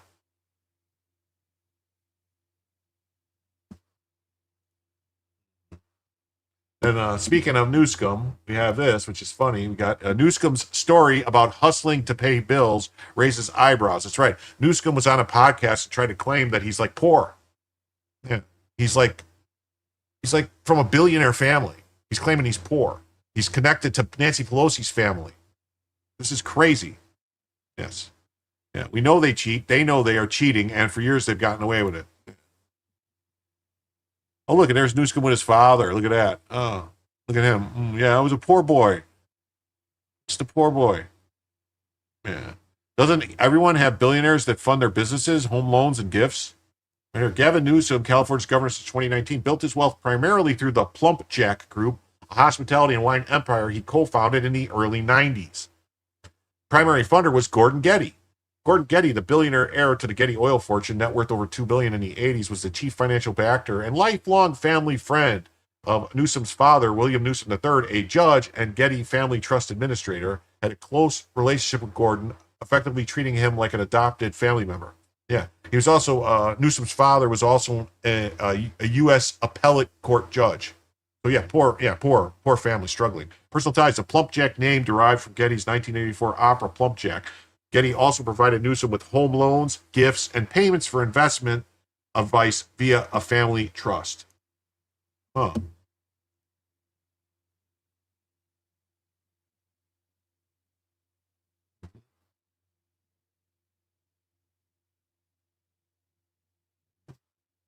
Here he is with his gang. It says him and his gang, thank God he made out alive. And this was, published in San Francisco Chronicle. But this is a story. Look, you got Gavin Newsom right there. Look at him.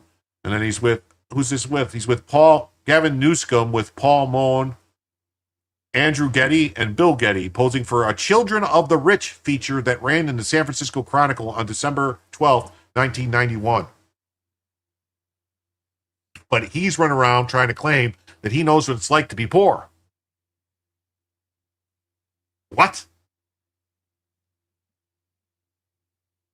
I love the internet. It always wins. I need an HID check just for looking at that picture.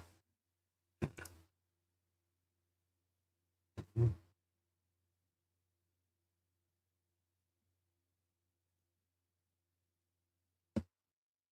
here's the story. Gavin Newsom's story about hustling to pay the bills raises eyebrows given his family's ties to billionaire.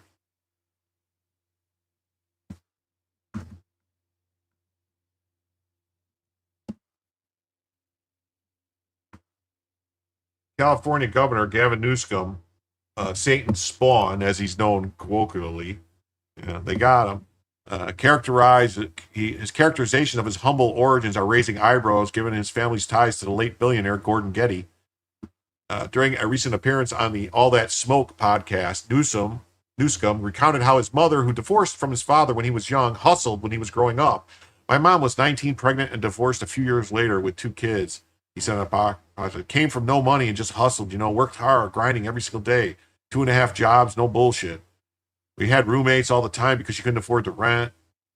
It was also about paying the bills, man. It's just like hustling. And so I was out there kind of raising myself, turning on the TV and just getting obsessed. I was sitting there with Wonder Bread, the macaroni and cheese. Throughout his career, Newsom told similar hardscrabble stories implying that he grew up in poverty or in lower echelons of the middle class, seeking to be more relatable to voters.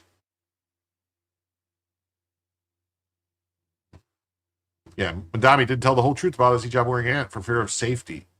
Now he's changing the story, claiming it was someone else.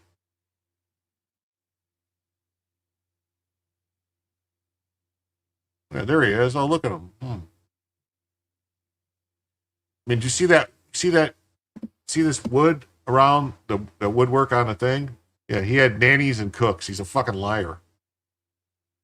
California Governor's long claimed he had a humble upbringing and chronicled his struggles with dyslexia. Over the summer, for example, he claimed to have slept on the couch and that his sister slept in a hallway because his mother had to rent out the spare bedroom. But skeptics have pointed out that Newsom's late father, William, a former associate justice on the California Court of Appeals, served as a highfalutin attorney for the Getty billion-dollar fortune. I missed that scarf. Yeah. He was bragging about it here. He's like, oh, look at Gavin Newsom in high school or J.D. Vance in high school. Oh. William was so involved with the Gettys that he helped deliver their ransom payment in response to the kidnapping of John Paul Getty III. The elder Newscomb previously explained that he was limited in helping out Gavin's mother financially due to his costly run for the Senate in 1968. I made a foolish mistake of putting my own money in and losing, he said. I had a huge deficit when it was over. I lost my law practice in the process. Things were unraveling. It took me quite a while to pull myself out financially. Tessa was working a number of jobs. Gavin had jobs after school. He later added, I was around people of wealth, but I never had any money, nor did Gavin. That's not how it works. Yet, after Gavin graduated from Santa Clara University, he started up a boutique winery, Pump Jack Group, with Getty's financial backing. Anyone with more than an inch of curiosity would know that Gavin Newsom was raised by his mother after divorcing her father when he was about 3 years old, Newsom told the Post. He was talking about moving between two different worlds. When he was raised by his mother, who worked 3 jobs, secretary, waitress, paralegal. Notably, Newsom attended kindergarten and first grade at École Notre Dame des Victoires, a Catholic school. In August, Newsom trolled J.D. Vance, showing off a stylish photo purported of him in high school wearing a fancy scarf, juxtaposed with throwback pic of the VP in high school wearing a bland T-shirt, standing next to women posed in front of urinals. That's it? That's all the story? And JD hanging out with trans women and shit. That's crazy.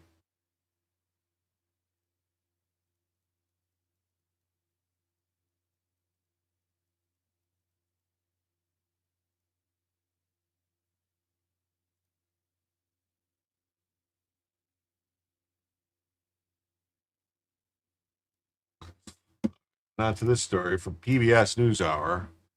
It says that after courts hampered earlier efforts, Trump wants to cancel more funding during the shutdown. Congress has the constitutional power of the purse, but President Trump's robust assertion of executive authority is testing even the basic tenet of U.S. democracy. No wonder PBS got defunded, because they suck.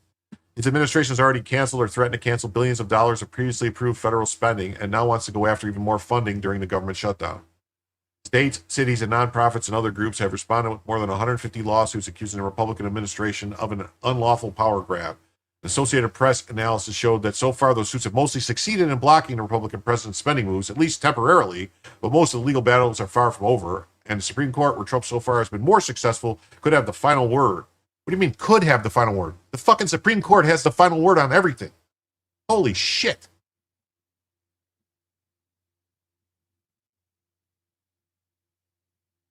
Yeah. What's strange is Newsom thinks Wonder Bread was the cheap brand. Yeah. The court's conservative majority has been receptive in preliminary rulings to the many emergency appeals from the administration. No shit. Legal experts say a pair of recent decisions by the Supreme Court may bode well the administration's push to gain more control over government spending. Here's a look at some current legal score and what to lie ahead. Courts have mostly ruled against the administration so far. Yeah, lower courts. As of early October, courts were at least temporarily blocking Trump administration's decision.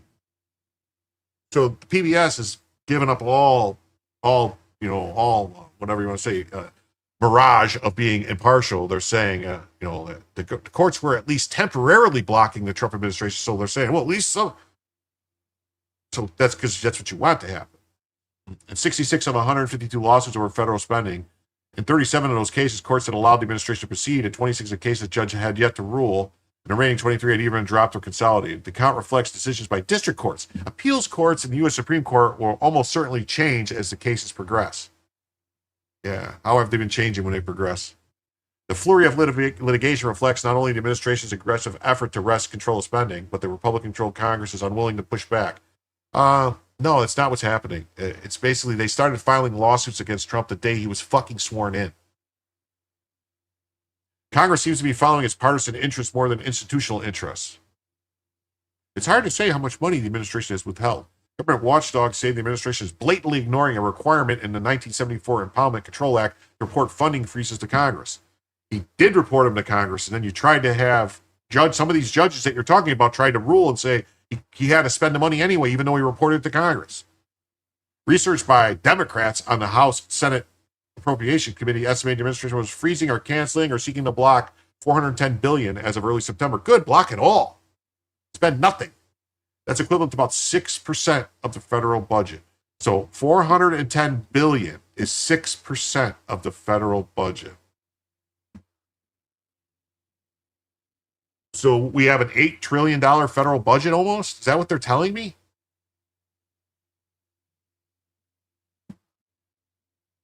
Do you guys realize how fucking insane is that is? We only take in like 4.5 to 5 trillion a year in tax and coming in. That's it. So we're spending 8 trillion? Holy fuck.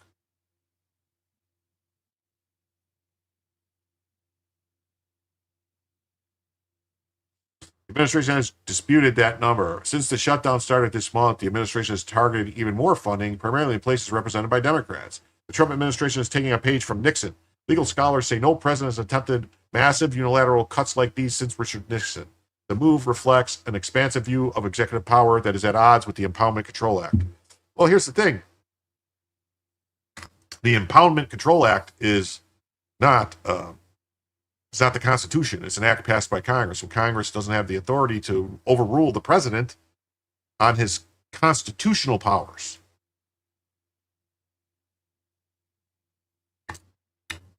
Without actually changing the Constitution. That's how that works. It's okay, Jim, your grandkids will pay it off. No, they won't. That's the thing, people. Nobody's ever paying this money off. Eventually it's going to get, that money is never getting paid off. Never. It's never. Yeah, you've never had a $4 trillion shortfall in your budget. Live a little. It's only money. No, but that's the reason why everything that we're paying for costs so much more is because they just keep printing money to spend it.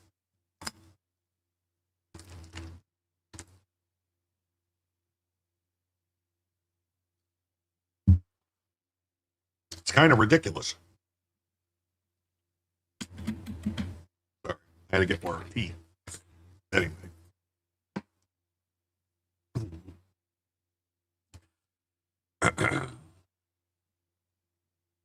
Against Congress supremacy over spending. The power they've claimed is the power to delay and withhold fundings throughout the year without input from Congress.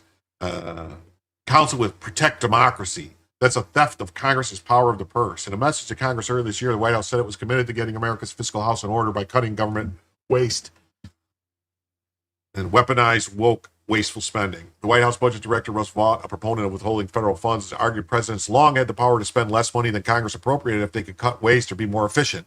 That power needed to address the country's massive debt. Yeah. No need to worry. There's always money to spend on illegals and always money to give away to foreign governments. Yeah, that's right. I remember when the first trillion deficit happened. Oh yeah. Steve, I remember specifically when it was in the billions. You know, like when the debt was in the billions, when we were like just, hundreds of billions of dollars in debt, Yeah. The government shutdown opened a new opportunity to cut spending, he said this month on the Charlie Kirk show. If I can only work on saving money, then I'm going to do everything I can to look for opportunities to downsize in areas where this administration has thought this is our way towards a balanced budget. The administration had cut the entire agencies. 152 cases the AP identified challenged the closure of government agencies and offices, cancellation of grants, and other assistance. The administration has used the cuts or threats of cuts to try and impose its policies on gender, race, and immigration and other issues. But it's not just money on the line. The funds support jobs, school lunches, health programs, scientific research, infrastructure, projects, foreign assistance, disaster preparedness, education initiatives, and other programs. And see, that's the thing. They've got it backwards, all right? The power of the purse for Congress is mean that they supply the money for something. But just because Congress authorizes money to be spent doesn't mean it has to be spent.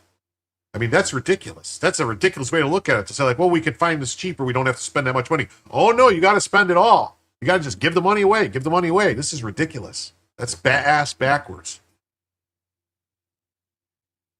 And isn't it strange that no one talks about modern monetary theory anymore? It just fell off the radar.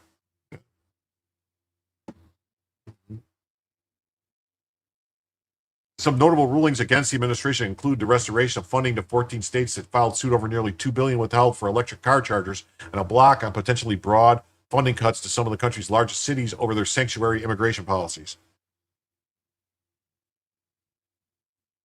And it also does not mean they have the money either. That's right. Judges have raised constitutional concerns. Judges who have ruled against the administration have also found strong reason to conclude that the cuts or threats of cuts would violate the Constitution's separation of powers by usurping Congress's authority over spending.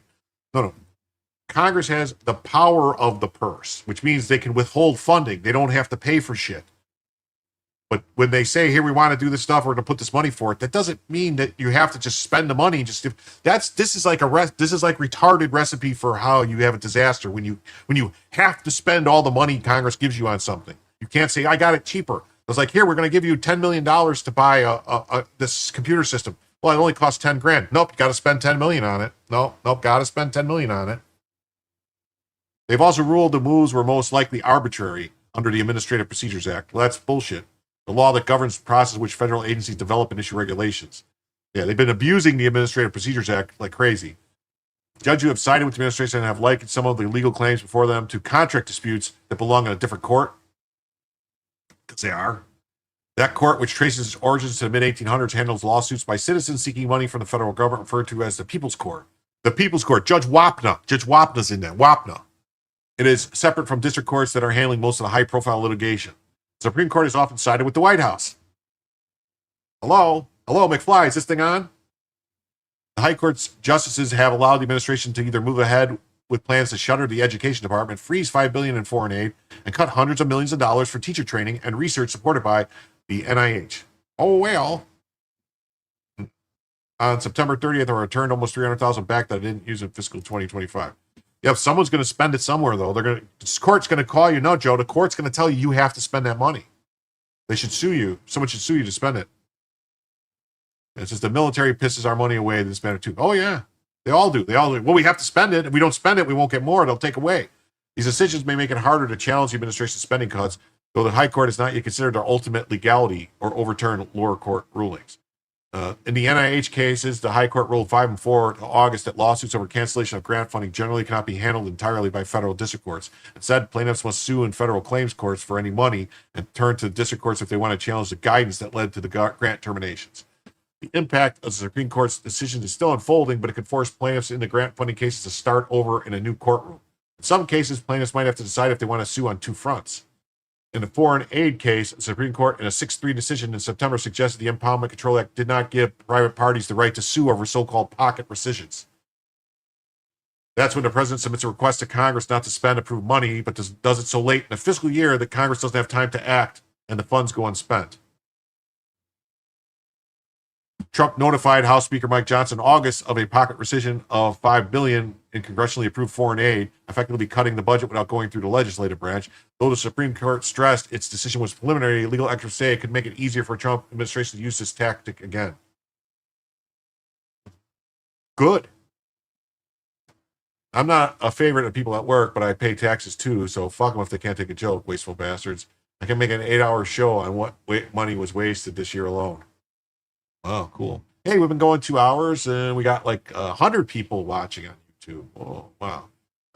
Please hit the like and subscribe if you haven't already. Please subscribe if you haven't already. Subscribe to the channel.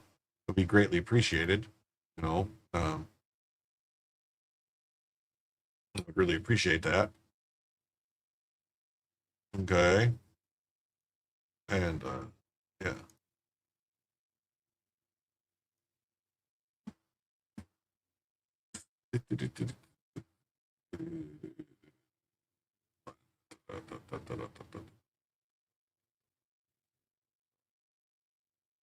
Still no Bella. Nope, still no Bella. No Bella. Only $5 came in tonight in 2 hours. That's brutal. So, I guarantee we ain't going, we're not going to be going. We got this from the AP. It says that Trump wants to cancel more funding during the shutdown. Courts have hampered his earlier efforts. I don't believe nobody sent anything. Let me double check just to make sure that I didn't miss something.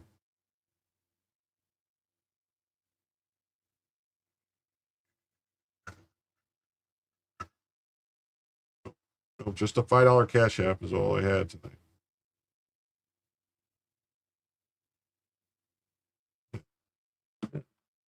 It's the end of the month. Yeah, it's the end of the month. I know. I'm just glad everybody's here. It's nice if some stuff comes in. If it doesn't happen, it's, Congress has the constitutional power of the purse, but President Trump's robust assertion of executive authority is testing even that basic tenet of the U.S. democracy.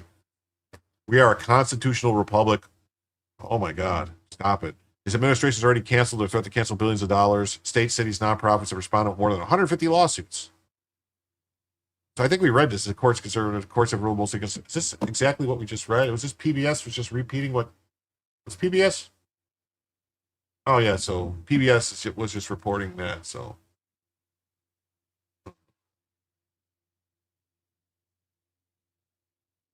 oh, now we're gonna jump into some stuff about New York. All right, this is what's going on in New York, and this is why Mandami's probably gonna win. Hi, Rabbi. Hi, Rabbi. Hi, Rabbi. Hi, Rabbi. Hi, Rabbi. Okay, those are not rabbis at all, in any way, shape, or form. One of them's a woman, a man pretending to be a woman.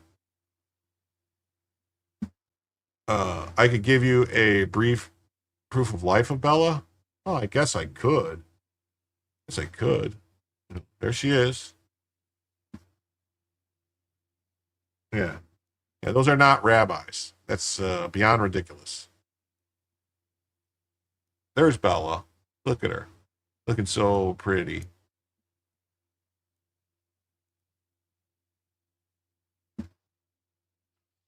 Anyway.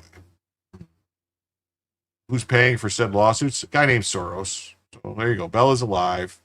Or is she? No problem. Let's see. Yeah. Hi. Hi. We're among the thousands of Jewish New Yorkers who've been out door knocking and phone banking to elect Zohran Mamdani. We're also rabbis. We know Zohran will fight to make our city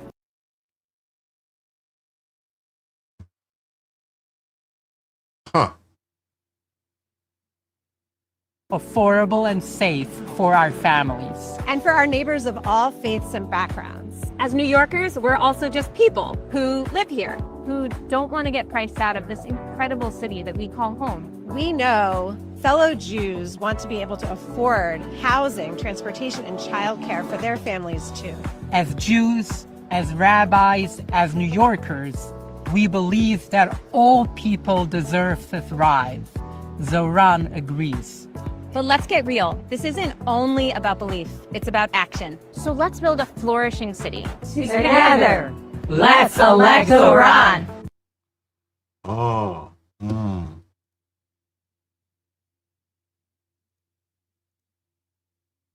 Yeah. As Jews, as rabbis, as a man pretending to be a woman. According to this, she's also an atheist. Oh, what do you know? So, a rabbi who's an atheist. Huh. Abby Stein. Oh, let's see. Here we go. Abby Stein. All right. This is the person. All right. American Israeli, rabbi, activist, author, transgender activism. So, Yiddish blogger, a member of New York's ultra-Orthodox Jewish community and ordained rabbi. She's not ultra... That's not a member of the ultra-Orthodox Jewish community. That's bullshit.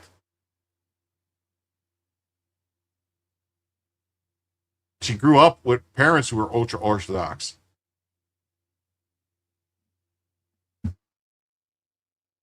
Yeah, while in school, Stein's parents arranged for her to be married. After screening thousands of women, they chose Frady Horowitz based on a combination of family history, genetic testing. Stein was uneducated about sex, only learning that women had vaginas a few days before her wedding. When a rabbi instructed her how to consummate her marriage, they married in 2010 when Stein was 18.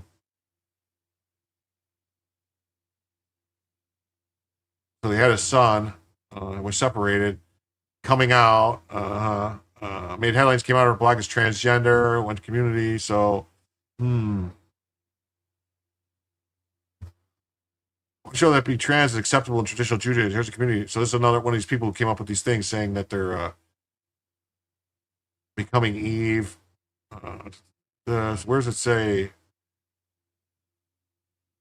Well, here it is. Her writings have also been published with religious belief why LGBTQ equality is an atheist issue. And were published by Friendly Atheist. Trans women and former Hasidic Jew. Atheists should support the LGBT. So she's a former Jew, but she's a rabbi. So which is it? Are you an atheist or are you a rabbi? Seems odd, doesn't it? Now you know why you're not a Democrat? That's a man, baby. That's right.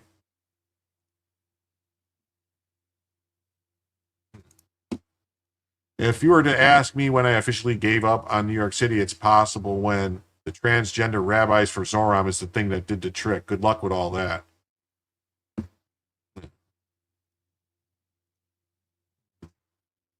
Oh, look, another trans person sportsman. Representative Tim McBride says he supports Zoran Mandami even though Zoran promotes Sharia law, which has no tolerance for men pretending to be women. McBride even admits that Zoran has citizenship with Uganda, a country that's bigoted against gay people. Here's what we're not going to do.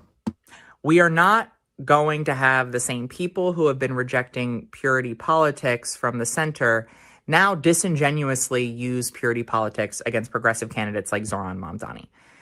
This is something that we've been seeing for a while now in the New York mayor's race. It's not new in our party, unfortunately, but we've seen the same people who have not wrongly said that we have to build a big tent, that we have to reject purity politics, even on issues that might be deeply personal for many of us in the Democratic coalition.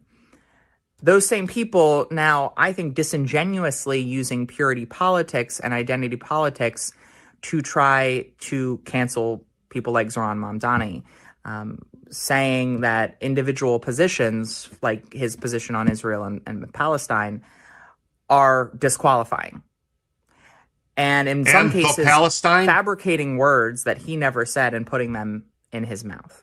How stupid are we as a country? They elected that thing as a woman. That's stupid. Yep. Appallingly are trying to cancel him for his nationality, trying to cancel him for having dual citizenship because the country that he has dual citizenship in has a government that has anti-gay politics. It's like cancel culture, identity politics inception.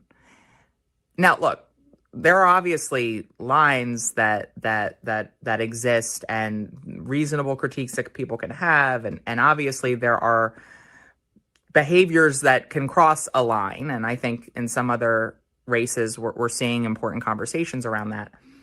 But we are not going to have the same people who have criticized purity politics on the left now employ it from the center. It's not purity. Oh, so it's not purity politics. Hey, what's up, Vince? How you doing? Thanks for stopping by and joining the stream tonight. That's good. That's a man, baby. Once again, yes, it is. Yeah. So this thing is upset because they tried to use purity politics to say all this other stuff before, and people said that's crazy. And they're like, well, now we're saying because this guy, they're like, wait, you people know that he comes from a place where they want to, chuck people off buildings. And you're cool with that just because, there's a reason for this. Because actually, I have a story a little later if we get to it, that the Islamists actually know that the leftists are idiots and they're easy to trick. And so that's why they're using them to get their power. And it says, that's Abby Stein from JVP, who attended a meeting with the Islamic Republic of Iran last year. A week later, the regime launched 200 missiles at Israel. Yeah, so anti-Israel rabbi attended UN meeting with Iran president. It's not a rabbi. Hey, what's up, Richard Winter? Late and not gay, Jim Somniacs. Yep, what's up? Purity politics. Yeah, I don't know. Thanks for stopping by.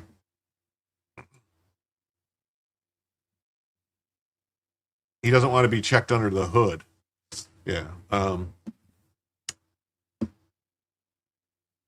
Yeah, hi Richard, how you doing? I don't know how much longer we're going to go, Richard, because I don't know. We'll see what happens. We're a long way off. Yeah, anti-Israel. Why call it a rabbi? The person said they're atheist. How can it be an atheist and a rabbi? I don't get it. I don't get how that's possible to be an atheist and a rabbi. I don't get it.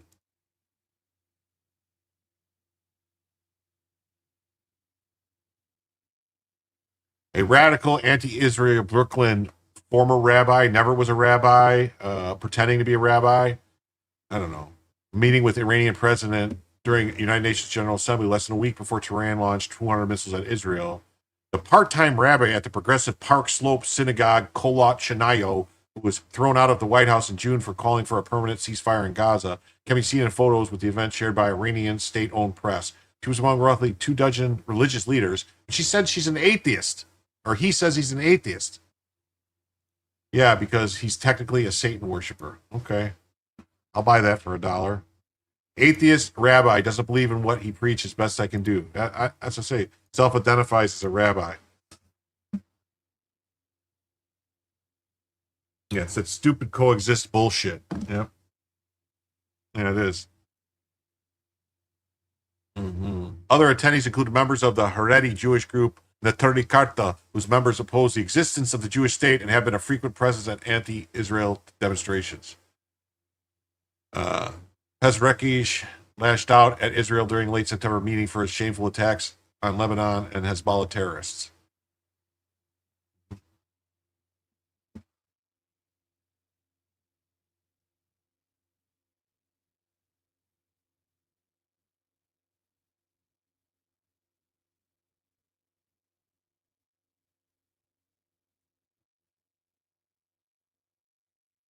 Days later, on October 1st, Iran fired nearly 200 missiles at Israel following a series of IDF fatal airstrikes that killed Hezbollah's leaders. Stein, who was hired by the Progressive Synagogue this year, has been a vocal activist.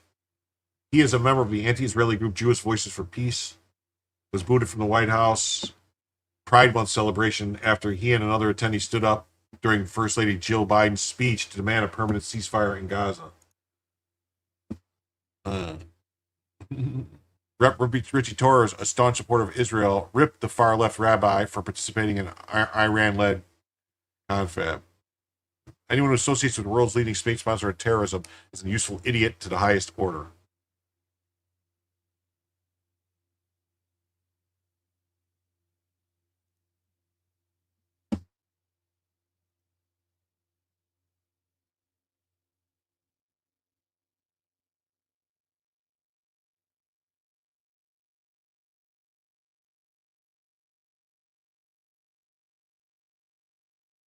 So this is the flashback.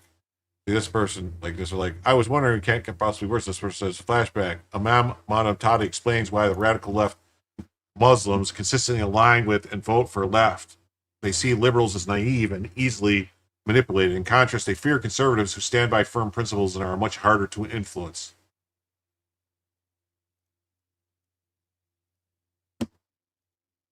When I was an extremist, Islamist, fundamentalist, I would only vote left. Why is that? I saw them as very stupid. I would fear the conservatives because they come with principle. That's not someone they can brainwash. But the left, I know they have no values and no principles to begin with. I dare you to find one Islamic extremist that votes for Donald Trump. Never do it. They'd give their vote to the leftist who wants to run around in pride parades. And Islamic extremists are against gays and homosexuals and transgenders, but they want the left to go and get busy with that. They want them, go speak about the climate, go speak about abortion, go kill yourselves, go. The left has no principles. And yes. She's fighting for abortion rights and all the other, my body, my choice. Yes, go do that, go do it. But would she have an abortion? Never. Never. Would she kill a Muslim in her stomach? Never. What is the fundamentalist and jihadi agenda for America? The future of America has to be Muslim. Oh, the future of America has to be Muslim. Okay. So here, I wanted to bring this up. I don't think Zohar Mandami didn't tell the whole truth about his hijab-wearing aunt who feared for safety post 9/11. Oh. Mandami campaigns a Bronx ahead of us. So yeah.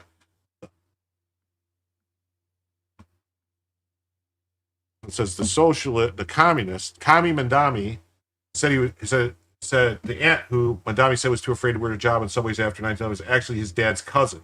The socialist mayor frontrunner made the revelation during a press conference Monday after critics seized on his story, sharing photos of a woman they identified as his aunt who was pictured without a hijab. I was speaking about Zara Fui, my father's cousin who passed away a few years ago. Also, we just found someone else to talk about that. Fushi means paternal aunt in Urdu and Hindi.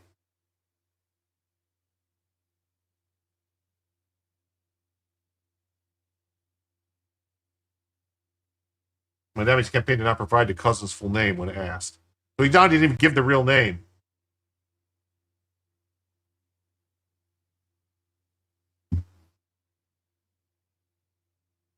Questions began to mount on social media after a tearful Mandami recalled how his aunt made the painful decision to stop taking the subway in New York after facing Islamophobia in the aftermath of September 11th. Well, yes, of course. Of course, September 11th, the biggest victims were, of course, the Muslims. Of course. Cousins are different than aunts. Yes, they are. In an era of ever-diminishing bipartisanship, it seems that Islamophobia has emerged as one of the few areas of agreement, Mandami said as he called out election opponents Andrew Cuomo and Curtis Lewa, as well as Eric Adams. I want to speak to the memory of my aunt who stopped taking the subway after September 11th because didn't feel safe wearing a job. And we talked about this last night. It wasn't his job, it was her job. She didn't feel safe with her job going on a subway because she knew about all the AIDS. That's what she did. She did AIDS stuff. The comments themselves drew backlash, including from Vice President J.D. Vance. According to Zoran, the real victim of 9/11 was his auntie who got some bad looks, allegedly, on the subway. Internet sleuths later claimed that a public health consultant, Masuma Mandami, was the Democrat nominee's only aunt, posting photos of her in which she appeared without a hijab and known she lived in Tanzania on 9/11. Asked about the post on Monday, Mandami was prompted to do some damage control and clarify he wasn't referring to his biological aunt, you see, when I said, yeah, bad looks. She said the way people looked at her in her job made her not want to ride the subway anymore. For the takeaway for more than a 10-minute address about Islamophobia in this race in the city to be the question of my aunt tells you everything you need to know about Cuomo and his ability to reckon with the crisis of his making. So once again, it's all about Islamophobia. For you to point out that I was lying, Islamophobia. For you to catch me in my taquilla, Islamophobia. This is crazy, isn't it? All right. Then we got this. In New Jersey, it seems like it's a very tight race. It says, Kelly says, let's go, New Jersey. Every single Republican must vote. The margin of error race now. That's right. The polls have, basically, it's a dead heat between Mickey Sherrill and Jack Citarelli, which Jack's probably going to, I think Jack can win this. I really do. Yeah. Let's go vote. Independents and Republicans will stay home, elect Democrats. It's the same in Virginia. All right. Same thing going on in Virginia, where every single Republican and normal thinking voter in Virginia and for Virginia and New Jersey needs to get out and vote. Both races are in play and can be won. Yeah, 47.5 to 55.3. These things are close. Jim, you don't have any sympathy for the 19 Muslims that died on the planes, bigot? No. No sympathy from me. No sympathy from me. No, no, no, no, no, no, no, no, no, no, no, no, no, no, no, no, boom, boom, boom, boom.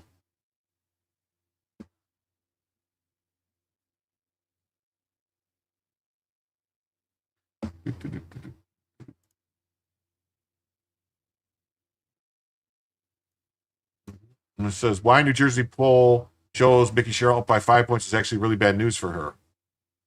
New Jersey voters go red ahead of November 4th nail-biter governor's race.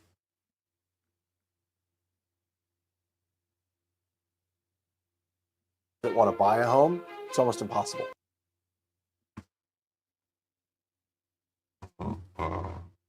Gubernatorial hopeful Mickey Sherrill's up 5 points in Newtoba. That might be great news. Sherrill nabbed a 50-45 lead over Jack Citarelli in the latest Rutgers-Eagleton poll. Rutgers is a shitty poll. That poll also dramatically collapsed from a 20-point lead she had in June.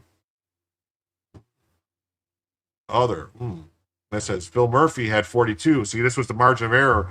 And it finished with Murphy 51.2 and Citarelli 48.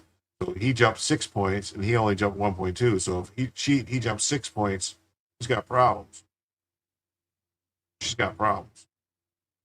The garbage pollster missed by 5 points in 2021 and 14 in 2024. I'm now convinced Jack is really up too, said Matt Rooney. Sherrill's edge is also close to the 4.7 percentage point margin of error in the poll, as follows a slew of polls showing a significantly tighter race than had been gauged during the summer. All eyes turn to New Jersey's governor race as a test for the nation's political mood. The poll shows a close race as voters tune in and opinions solidify, but the outcomes will ultimately hinge on each candidate's turnout operation. What that means is if the Democrats can steal enough votes and stuff enough ballots, because they do that in New Jersey too, baby. They They had to actually do a new race in a congressional district there, if I'm not mistaken, over stuff in ballot boxes. Especially Tourmaine was a mayor's race. Back in July, Cheryl had a 51-31 lead, and in August, her advantage clocked in at 44-35. Overall, Cheryl has a 4.1 lead in the latest Real Clear Politics aggregate, which underestimated Citarelli by about 5 points during his 2021 bid. Well, yeah, so if they were off by 5 points in 2021, Eagleson poll also found that the two candidates were neck and neck on a lot of core issues for New Jersey voters, with Cheryl narrowly besting Citarelli on affordability, 42-41, public education, and healthcare. Meanwhile, Citarelli was favored on managing the state budget and taxes. Another key finding is that both candidates are drawing negative marks overall from voters, with Citarelli's favored at 41% to 47 negative, while Cheryl's is 42% to 45%.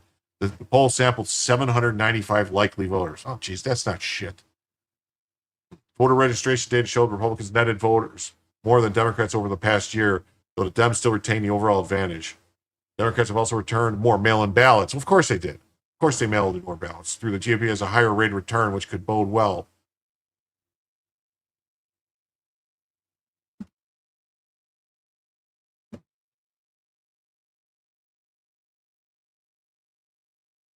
This says new polling shows Virginia Lieutenant Governor and AG races tight ahead of Election Day.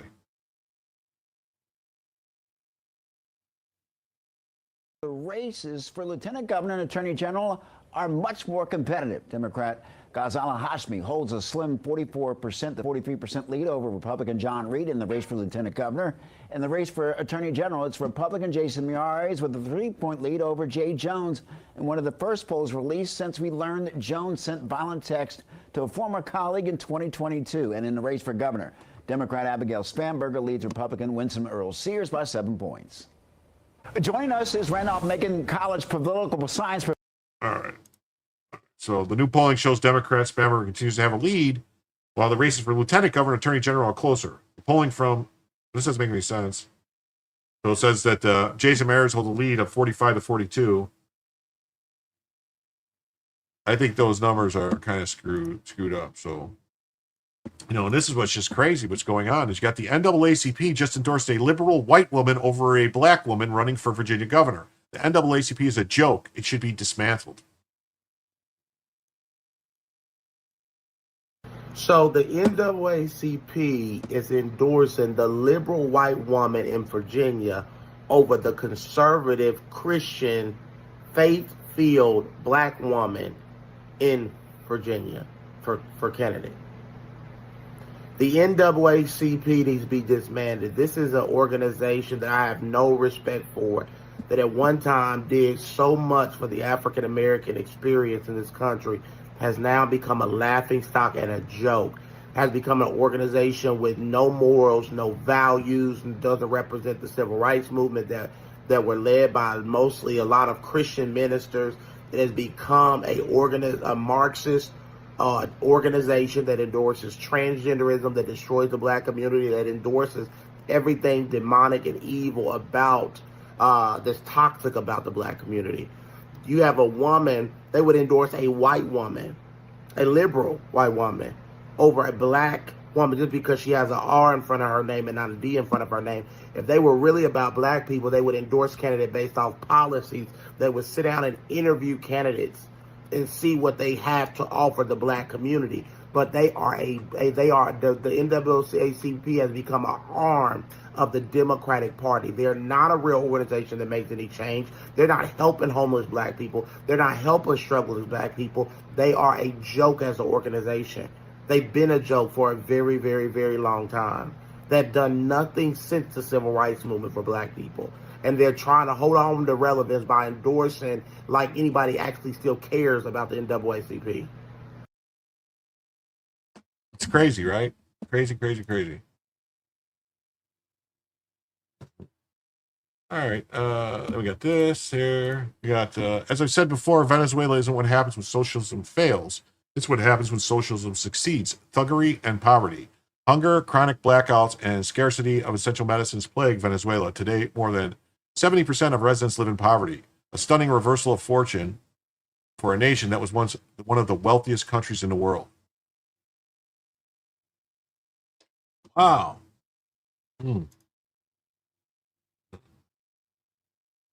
Next stop, New York, with a twist.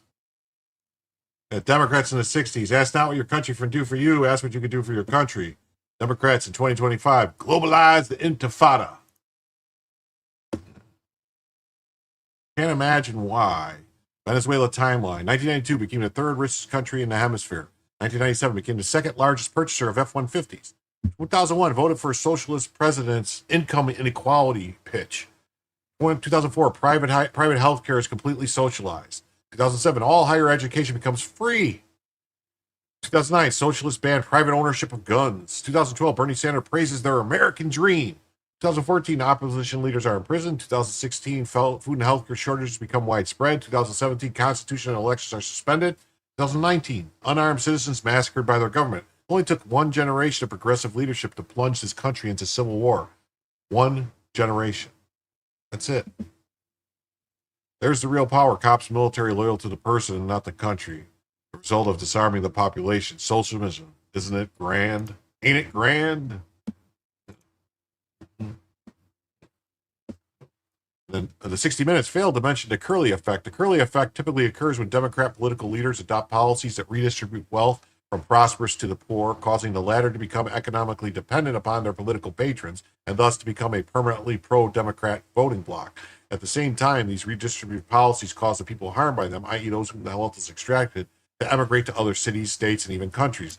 Therefore,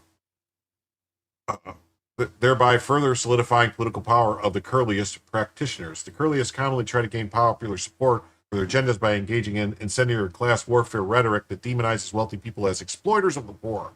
This serves to distract voters from the fact that redistributive left-wing policies may actually be responsible for the declining economic and social conditions around them.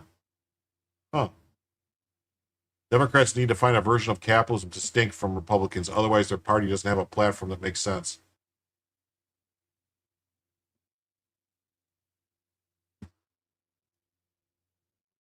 What's next for embattled Nicolas Maduro as Trump pressures Venezuela? U.S. bombing of alleged drug trafficking boats in the Caribbean off the coast of Venezuela and the buildup of military assets in the region have raised broader questions about possible plans to oust Nicolas Maduro. The Venezuelan leader, first elected in 2013, has been the United States crosshairs for years. Ambassador James Story, who was the last American diplomat at the now-closed U.S. Embassy in Venezuela, said the show of U.S. force in the region is likely intended to oust Maduro. This is a very bad actor sitting atop the world's largest known oil reserves, plus the critical minerals that will fuel the 21st century economy, and he's been in bed with our strategic competitors. Let's be very clear, this is a criminal organization masquerading as a government. This is an individual who is under indictment for narcotics trafficking, commits human rights violations, someone who has used the apparatus of state to throw people in jail, to torture them, and to kill them. What life is like in Venezuela under Nicolas Maduro. Earlier this month, 60 Minutes traveled to the South American nation to the rare look at what it's like under the communist dictator. Correspondent Sharon Alfonsi found that instability isn't just an architectural feature in Venezuela, it's a way of life. Hunger, blackouts, scarcity of essential medicines plague the country's more than 28 million people. Today, more than 70% of the residents live in poverty. It's a stunning reversal of fortune for a nation that was once one of the wealthiest countries in the world. Socialist policies and mismanagement have crippled Venezuela's economy. The crisis has been exacerbated by U.S. sanctions. Oh, so it's the U.S.'s fault, according to them. The regime's anti-democratic and human rights violations. Shoppers at a market in Caracas heatedly haggle over prices. The country is facing triple-digit inflation. One woman at the market said $50 a week she earns is insufficient to feed her family. She said she plans to move to Spain. Nearly 8 million Venezuelans, roughly 20%, have fled the country in the last decade.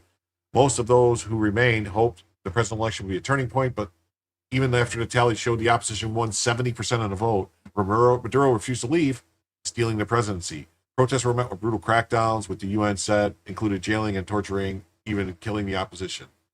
Tensions are rising. U.S. and Venezuela tensions are rising, reaching a boiling point. In January, the Trump administration briefly engaged with Maduro's government. The U.S. negotiated a deal for the release of 6 U.S. prisoners who were arrested while visiting the country. The U.S. also negotiated for the resumption of flights carrying Venezuelans deported from the U.S. back to their country. Though tensions have been on the rise, Venezuela is still accepting planes full of U.S. deportees. Maduro frames the return as triumphant, repatriating Venezuelans from the harsh conditions of U.S. detention, but most of the deportees 60 Minutes spoke to said that they felt defeated. In August, U.S. Attorney General Pam Bondi doubled an existing reward for information leading to arrest of Maduro, bringing the total to 50 millions. U.S. officials accused Venezuela's leader of being one of the world's largest narco traffickers and working with the cartels to flood the U.S. with fentanyl-laced cocaine. Maduro has repeatedly called U.S. accusations that he oversees the narco-state disinformation. Most fentanyl is produced in Mexico or China, and according to the Drug Enforcement Administration, Venezuela is not a major producer of cocaine either, but it is a transit route for it. Well, oh, well, no, the cocaine is grown in Peru, so he's not a drug dealer. Well, I guess then all the people selling drugs in the U.S. aren't drug dealers either, because the drugs don't come from there. In recent months, the U.S. has launched a series of strikes against vessels carrying drugs, calling it narco-terrorists. U.S. military has blown up 10 vessels, killing 3 dozen drug smugglers. Earlier this month, Trump announced he approved covert CIA operations inside Venezuela, and on Friday, the Trump administration escalated its military campaign, sending the world's largest aircraft carrier to the region. F-35 jets, 8 U.S. warships, and an estimated 10,000 U.S. troops are now in the Caribbean, with more on the way. The weight of uncertainty and rumble of armored vehicles can be felt throughout the country. An estimated 125,000 members of Venezuela's military have mobilized. While 60 Minutes was there, the government held emergency drills and urged citizens to prepare for combat. Prepare to repel borders! With the $50 million reward on his head and U.S. military presence increasing in the region, 60 Minutes was stunned when, after months of negotiations, Maduro agreed to an interview. His ministers chose the time and place. The ballroom of a busy hotel in Caracas was called off minutes before the interview was finally set to begin. 60 Minutes was told the President, Minister of Defense, and the head of intelligence said it was no longer safe to do the interview.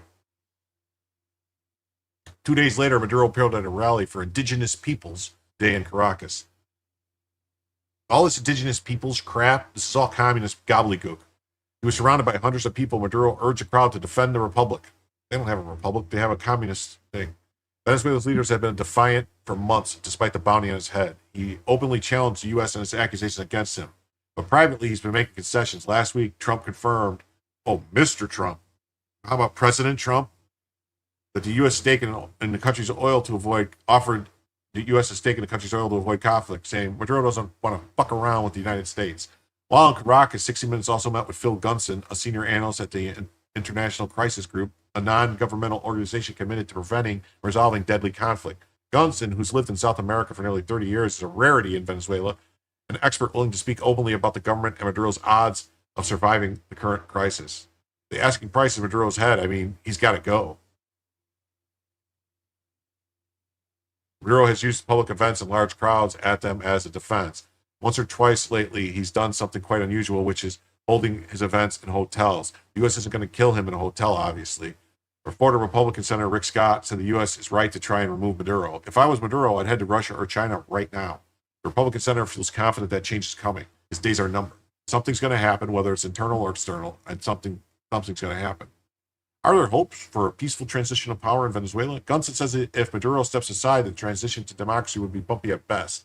Maria Corina Machado, the opposition leader who recently won the Nobel Peace Prize, has been in hiding for months, but says she has a plan. Gunson said there's no guarantee a transition would be peaceful. One of the things that worries me most is that there's been no apparent negotiation with a key element in all the story, which is the Venezuelan armed forces. If the Venezuelan armed forces don't go along with this, and by the armed forces I really mean the high command, the people who give the orders, then there's a possibility perhaps the armed forces might split. There's a possibility they might oppose a new government coming in. He says well-armed Colombian guerrilla groups that Maduro allows to operate in Venezuela might also resist a change in power. Gunson said he believes the U.S. will ultimately need to put boots on the ground to keep order. If the U.S. is responsible, it's kind of the Pottery Barn principle. If you break it, you own it. You have to protect the government that you just put into power, and that means, I think, thousands of troops.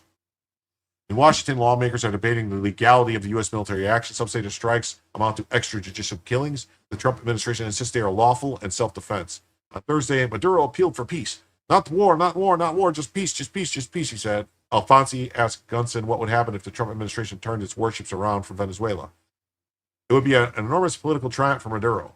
He'd be able to say forever afterwards, I stood up to the U.S., I stood up to the empire, as they call it, and the empire retreated.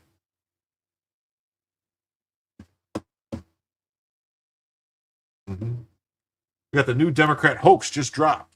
Multiple Democrat-controlled states, including Maryland, California, Massachusetts, and Illinois, are pushing the lie that Trump and Republicans are keeping the government shut down.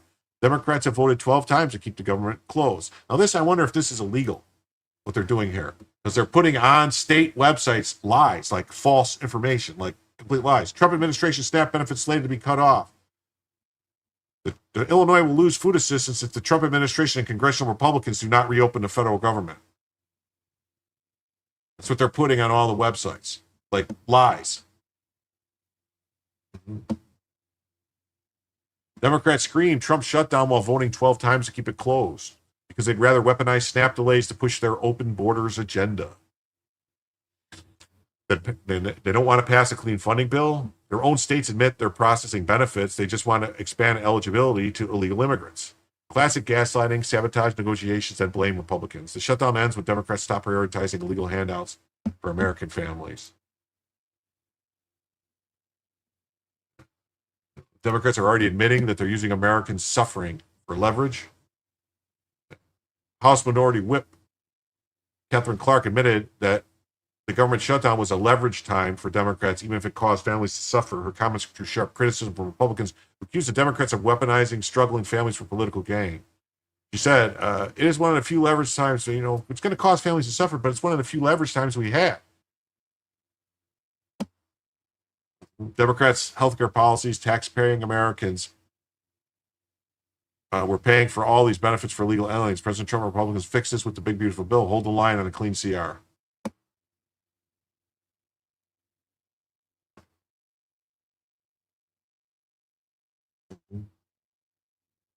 I got this. I saw this. This is very interesting.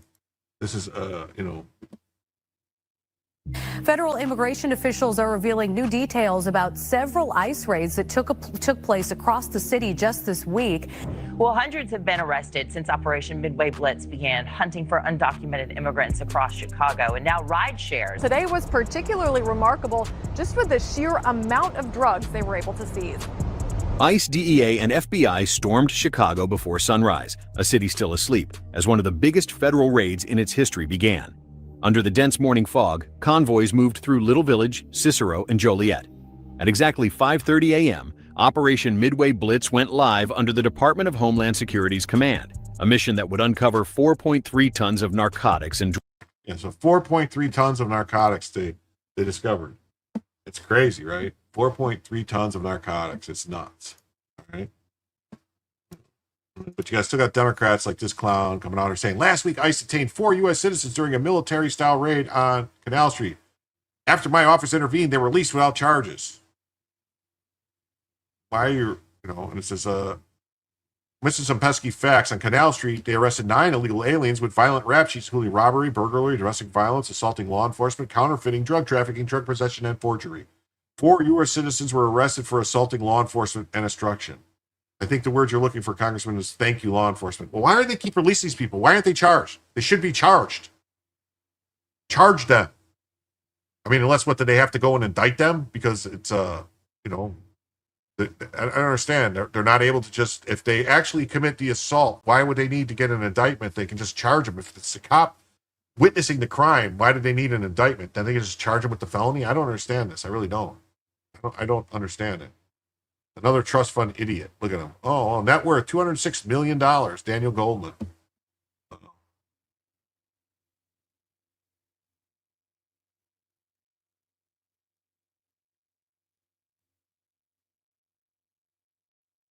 Oh. I did it this time. I shut it down. It's almost 2 days in a row that I didn't do that.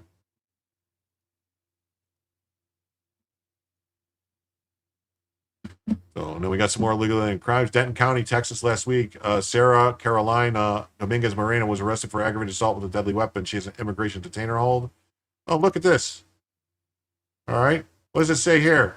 Oh, white female. What do you know? All these white people doing these crimes. Dominguez Moreno. Another whitey. All these white people committing these crimes. Another one, white female. That's right. Mecklenburg County, North Carolina, Oscar Mauricio Vasquez Portillo was arrested for indecent liberties with a child, statutory rape of a child 15 or under. He has an immigration hold detainer. Oh, what do you know? Mecklenburg, North Carolina versus Vasquez. Filed on criminal pending. Sexual rape of a child. Doesn't have his information here, though. Let's see here. Race, Hispanic, I guess. Sex, male, HM. So I guess this guy was entered correctly. Yeah. Mobile County, Alabama. Franklin Aurelio Farajalapa Arana was arrested for a DUI manslaughter after yesterday's fatal two-car accident that killed a juvenile passenger in a second car. Right. That's right. Yeah, it's my damn white people again. You got it. Yeah. And the sons of bitches, these white people need to be contained. I guess, yeah, you got to take one, Joe. You got to take one for your team, Joe. WKRG is reporting that he has an immigration detainer hold.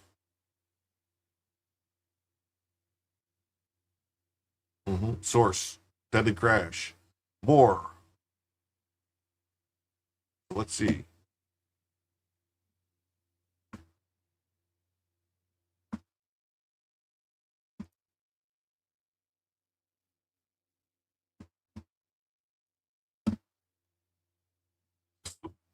Deadly crash at Mobile leads to DUI manslaughter arrest. 30-year-old Franklin Arana was arrested driving a Toyota 4Runner southbound on Montclair near Cottage Hill when he attempted to make a U-turn in the middle of the road. Oh, another illegal U-turn in the middle of the road. Okay, let's play as that piece of shit white. Yeah. Haven't we seen these dudes before? No, this just happened today. This guy was just arrested today. These people were just arrested today. See? October 27th. So this, we did not, are you saying they all look alike, Miss Hacker? Ariana's vehicle flipped on its side. According to the police department, a teenage boy in his passenger seat was killed when his SUV rolled over on top of him. Police confirmed he was under the influence of alcohol. It's not confirmed, and at the time, it has not been confirmed whether he's in the country illegally. Police reporting mobile officer arrested a man in a crash Sunday night, left the boy dead. 30-year-old Arana was arrested on October 27th with DUI manslaughter. Maybe he is a cousin auntie to the other guy, maybe. Officer said the crash happened just after 3 p.m. on October 26th in the area of Michael Boulevard and Montclair Drive. Okay. Hauled into jail.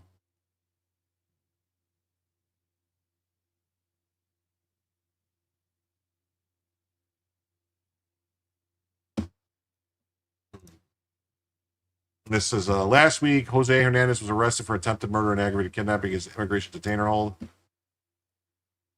Jose Hernandez, second-degree murder, aggravated kidnapping, second-degree murder attempt.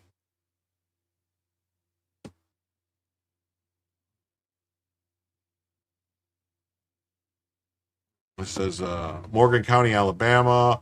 Yesterday, Alejandro Jimenez Balateros was arrested for murder. He has immigration to hold. Oh, look at so this is yeah. This says his race is unknown. They don't know. They can't tell by looking at him.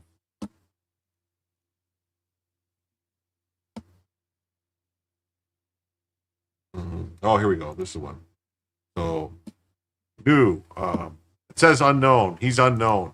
Texas Rep. Jasmine Crockett owned a secret stock portfolio containing stakes in major pharmaceutical, fossil fuel, marijuana, technology, and automobile firms that she did not report in her congressional financial disclosures. Inside Jasmine Crockett's secret stock portfolio and failed attempt to become a marijuana magnate. So she wanted to become a marijuana magnate. Read the whole story here. It says, DJ, you ever notice every single Democrat, communist, socialist who gets elected appointed becomes a millionaire shortly afterwards? Why is that? Phony fraud Crockett. That's right. Phony fraud Crockett. Here we go. Read this. It says, 25 undisclosed stocks in Crockett's portfolio include her ownership of shares in Amazon, Johnson & Johnson, AstraZeneca, General Motors, Uber, DuPont, ExxonMobil, American Airlines, AT&T, Aurora Cannabis, Ford, and Corporate Cannabis, and stocks worldwide, the records show. Crockett also reported in her last Texas financial disclosure owing debts of at least $110,000, none of which she divulged in her first congressional financial disclosures coming the same calendar year. Candidates for Congress are required to file detailed financial disclosures. If victorious, they must file more disclosures when beginning their terms. False or incomplete financial reports can lead to civil and even criminal penalties.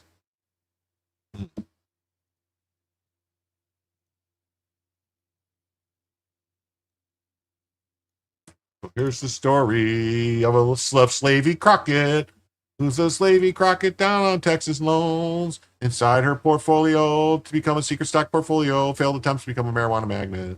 Crockett's potential 28 Senate bid did not report her stakes in major pharmaceuticals.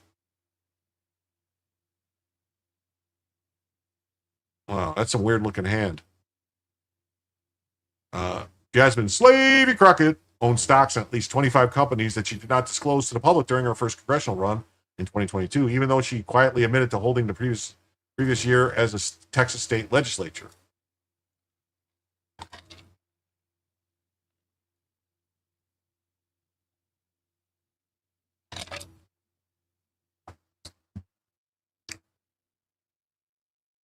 Oh, Jazzy, lol. Those nails are fake, are heavy.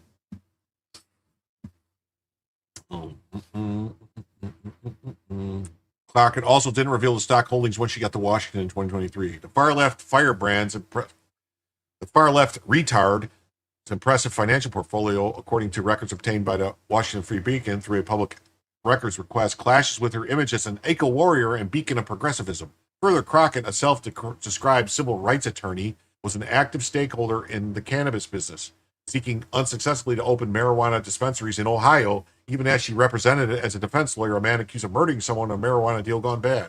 Both in the Texas State House and in Congress, Crockett has pushed bills to decriminalize marijuana.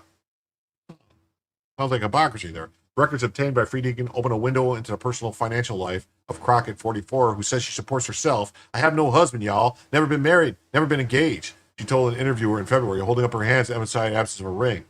The House sophomore stock holdings include stakes in several corporations that stood to benefit from actions she's taken as a lawmaker and legislation she's introduced in Congress, and others stand in opposition to the image she's cultivated as a champion of green energy.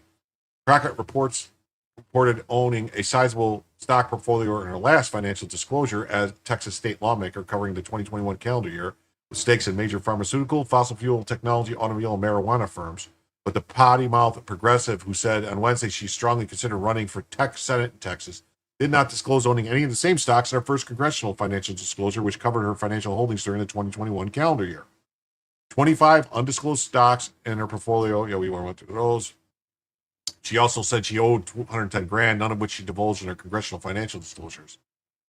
Caitlin Sullivan, executive director for ethics watchdog Americans for Public Trust, told the Free Beacon that Crockett's undisclosed stocks portfolio and debts raised major conflicts of interest concerns with several of the companies, in particular the firms in the pharmaceutical and marijuana industries, standing to benefit from actions she's taken in the Texas state legislature and Congress. No, I would not bet she's a virgin. I guarantee she's not a virgin. I can't guarantee. I'm just saying I would bet money she's not. No way. I bet she's impossible to deal with, and another man probably just ran from her. Personal financial disclosure rules are in place to make sure members of Congress do not engage in conflicts of interest while working for the American people. The concerns surrounding the extreme discrepancies in Slavey Crockett's state and federal financial disclosures are certainly legitimate. If she is found to have improperly reported her assets or liabilities, further inquiry and possible penalties may be warranted. Will she just say it's racism? She would say they're picking on her and they're only doing it because she's black. Because they just don't want a black woman in power making money, so they're going to come after me. Crockett reported that she owned fewer than 100 shares in each of the 25 stocks she reported to her first Texas disclosure covering the 2021 calendar year, but admitted from her congressional disclosure covering the same year. It's not clear if Crockett still owns the shares. Members of the House are only required to publicly disclose their stock holdings that exceed $1,000. Her office did not return a request for comment. It's also unclear if Crockett still owes the debt she reported in her last disclosure. She reported in a document owing at least $46,580 to both the Texas Federal Credit Union and Wells Fargo at the end of 2021. Crockett also reported to Texas owing between $18,000 and $46,000 to an individual named Ben Babcock. She disclosed none of the debts in her congressional. So how did she owe Ben Babcock that much money?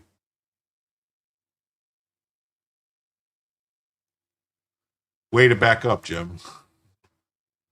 Well, I didn't want to say like I personally know, you know what I mean? Like I don't personally know. No black man would have her. She's too racist for any other flavor. Wouldn't surprise me. Yeah. Crockett's debt to Babcock may have stemmed from a home she appears to have rented while serving in the Texas legislature. So she didn't pay her rent? Crockett's disclosures show her debt to Babcock steadily increased from 2019 to 2020. Meeting minutes with the Dallas City Plan Commission show that Crockett lived in a home in West Dallas. The city tax records show is owned by Ben Babcock. A Zillow property record show the home was rented to a single tenant. Babcock did not return requests for comment. So let's see. She was supposed to pay him rent during her time. So what? Crockett introduced several pieces of legislation that could provide a boon to her cannabis holdings. Drug paraphernalia associated with the usage. None of those bills became law, but Crockett continued her marijuana advocacy after she took her seat in Congress, co-sponsoring legislation in August to decriminalize marijuana on a national level. Crockett maintains personal ties to the cannabis business through Black Diamond Investments, a firm she reported as owning in her latest congressional financial disclosure.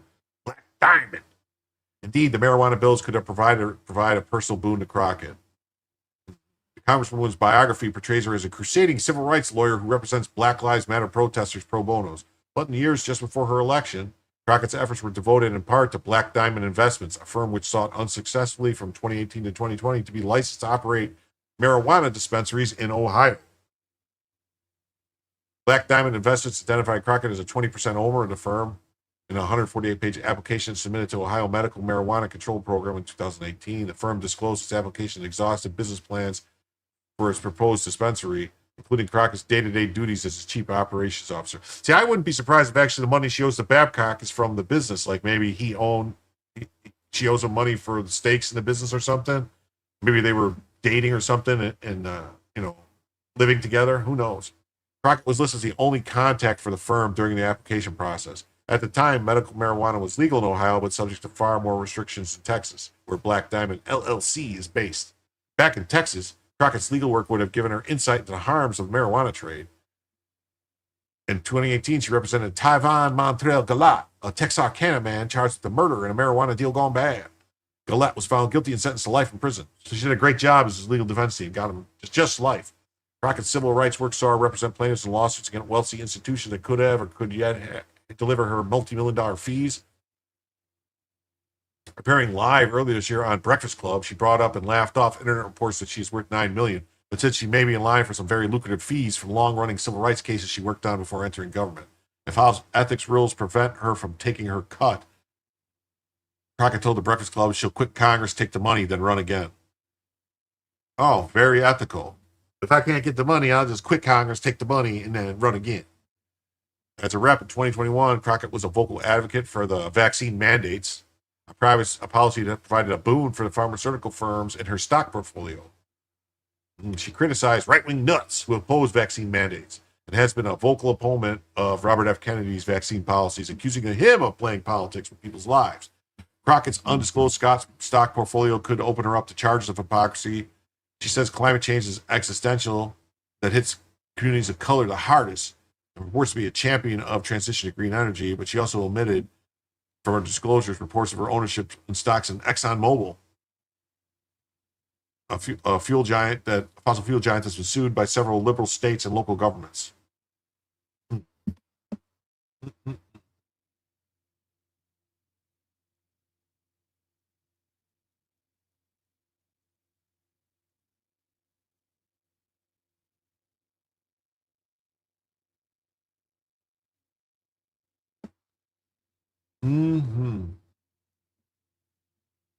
And this says, two major American cities are about to elect Muslim communists as mayor. Unreal. Minneapolis, Omar Fatah. In New York City, Zohran Mamdani. The consequence of being illegally invaded. These cities are dooming themselves.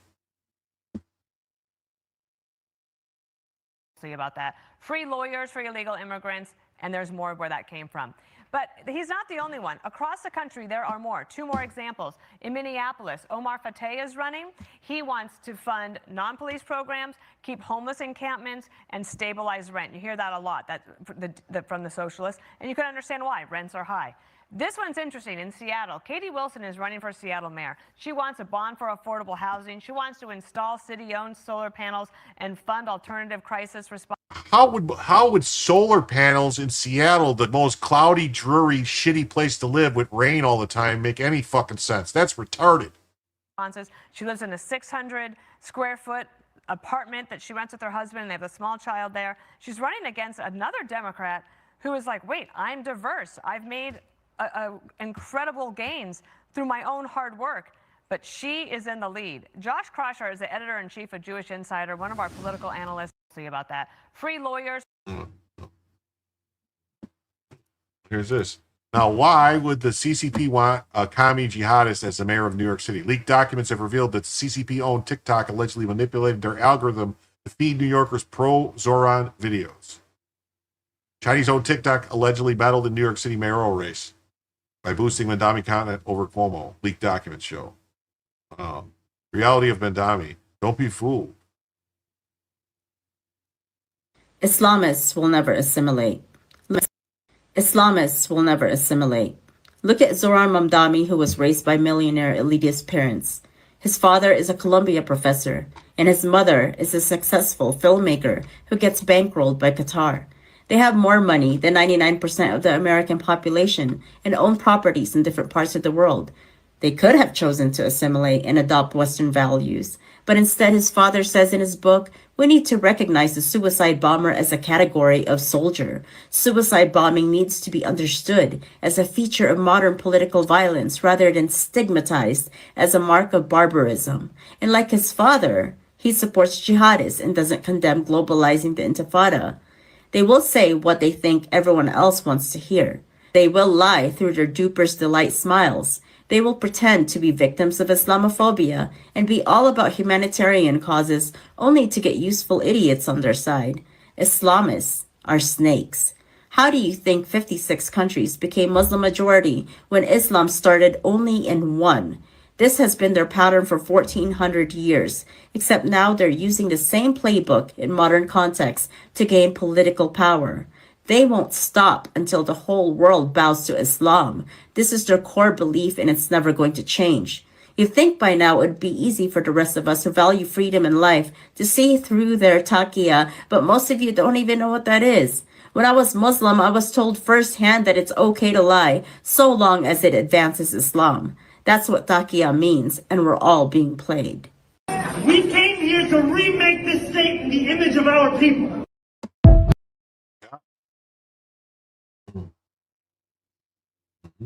Yeah. Pay attention. The plan to install communist Islamist Zoran Mandami as New York City mayor has been in the works since 2014. None of this is new. Their plan is to use our elections against us to take over major cities. Listen to Mandami's campaign director in his undercover video explain it.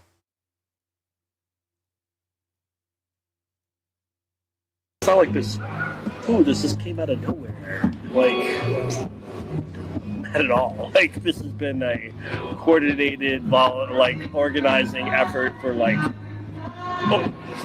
since 2014. It's not like this Oh, okay. Since 2014. Yeah, Muslims in Arlington, Texas say everyone in America who opposes Muhammad as the prophet of Allah and Islam should be put to death. He says we should die today. He also says anyone who leads Islam needs to be put to death. Islam is not compatible with the United States or Western civilization. So you think that people that oppose Muhammad, if they change from being a Muslim to a Christian, should they die today or not? Should they get killed? If they spread fitna, So let's be cordial here. Don't blow me up until the end of the conversation. At least let me get my words out. So you think... Okay. I want to do this here. Quick. Hold on. Let's see. Bookmarks. There's a couple things I wanted to cover real quick. Some stuff. So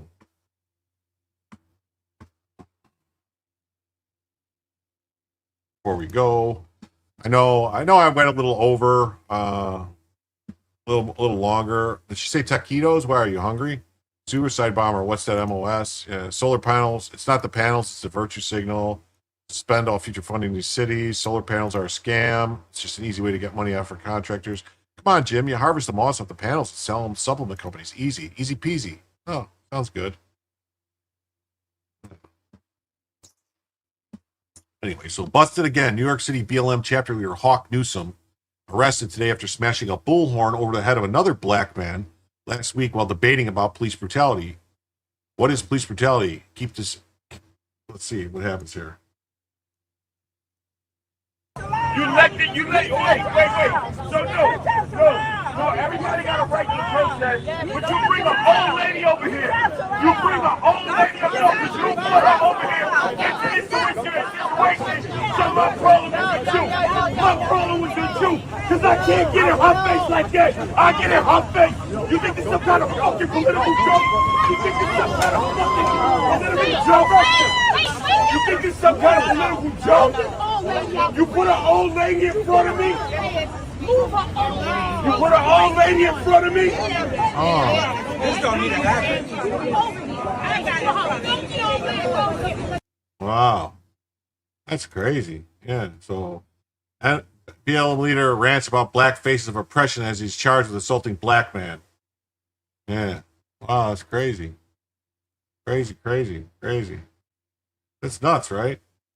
Nuts, isn't it? Wow. Black Lives Matter, except the black guy I tried to kill. Whatever. Let's see here.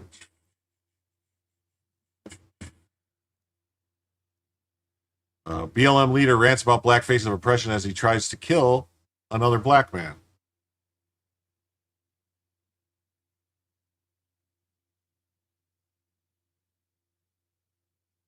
Newsom turns himself in at the 28th Precinct in Manhattan. We don't get no peace. If we don't get no justice, then we don't get no peace.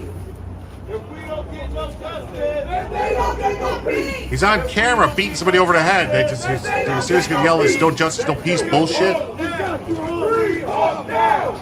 Free Hawk now! Free Hawk now! Free Hawk now! Free Hawk now! Free Hawk now! Free Hawk now! Free Hawk now! They don't want justice. They want to be fucking exempt from the law. That's not justice. Free Hawk now! Free Hawk now! Free Hawk now! Free Hawk now! Free Hawk now! Free Hawk now! This is a political attack.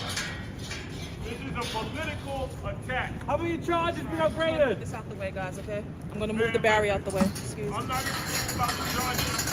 I'm thinking about Al Sharpton and you set the law using the same justice system that they promised to fight against me. You can't blame Trump for weaponizing the justice system when you do it yourself.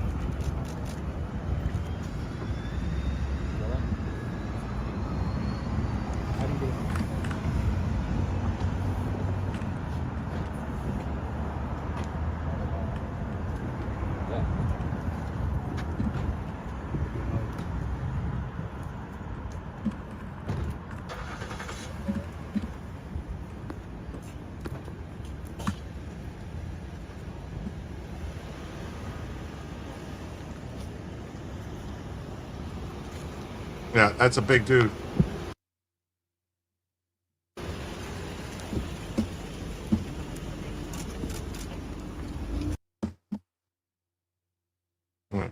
So black faces of systemic oppression as he turned himself in on Monday to face charges for allegedly assaulting a black leader. Activist is accused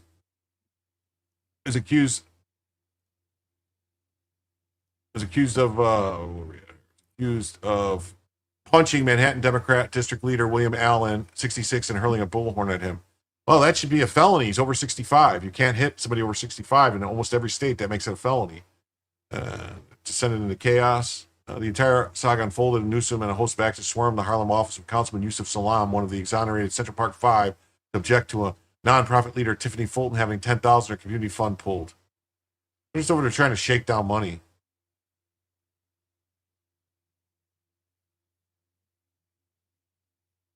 Scuffle broke off. Salam's mother, Sharon, on hand for a separate press conference, went over to confront Newsom, who was shouting her son's name in a bullhorn during the rally. Allen said in an interview Monday.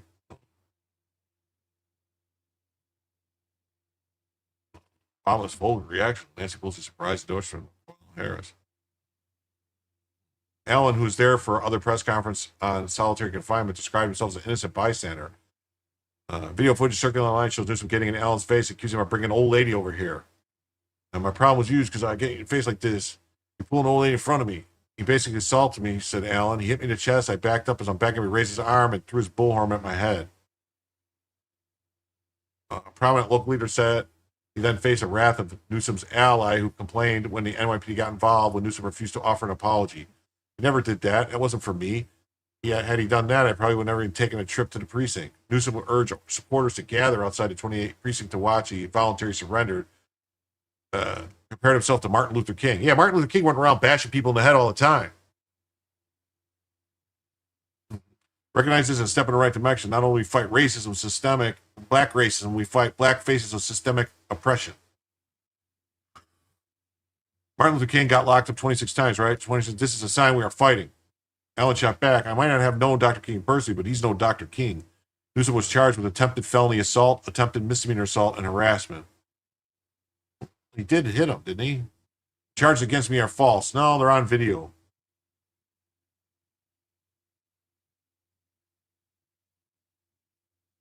Newsom was accused of punching Manhattan District Leader William Allen. The person is saying that I hit him. There's no evidence of that. There's 30 cameras out there. No video of that. We saw the video. Newsom is being led out of precinct. He's arguing he's a victim of a political attack. I'm not even thinking about the charge. I'm thinking about Al Sharpton, Yusuf Salam using the same justice system they promised to fight against me. Newsom's allies were quick to claim the charges were trumped up and politically motivated. The executive director of Silent Voices, who recently had her funding cut, accused others of inciting disruption and chaos. Some kind of political weaponization in Harlem is heartbreaking. We are witnessing firsthand how speaking truth to power comes with consequences. When you weren't speaking, you were beating people. The domino effect of ignorance, gossip, and misinformation is real. Her organization had 10,000 pegged for its coffers, according to paperwork. Allen, the Democrat leader whose prior working relation with Fulton, is shocked how quickly things descended into chaos. In Harlem, we're a village. We have differences. We work them out. Well, they'll always resort to violence and beating people, it seems like. What it seems like to me.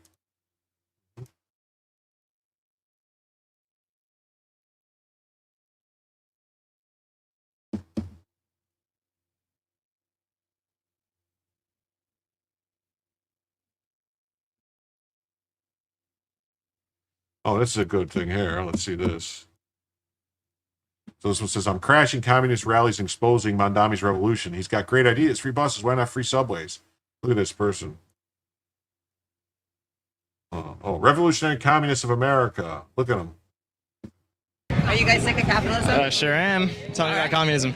Okay, so, yeah, I mean, I guess what would you say are some of the things that you think in society are, I just don't think that there should be any billionaires. Yeah, oh, we agree. Yeah, we think that we should expropriate the billionaires, right? Should the government take control of Amazon? Yes, after the revolution, under workers' government, a genuine workers' revolution is the working class getting to a point where they're basically already running society. They've realized, like, hey, look, all the factories, all the services, everything.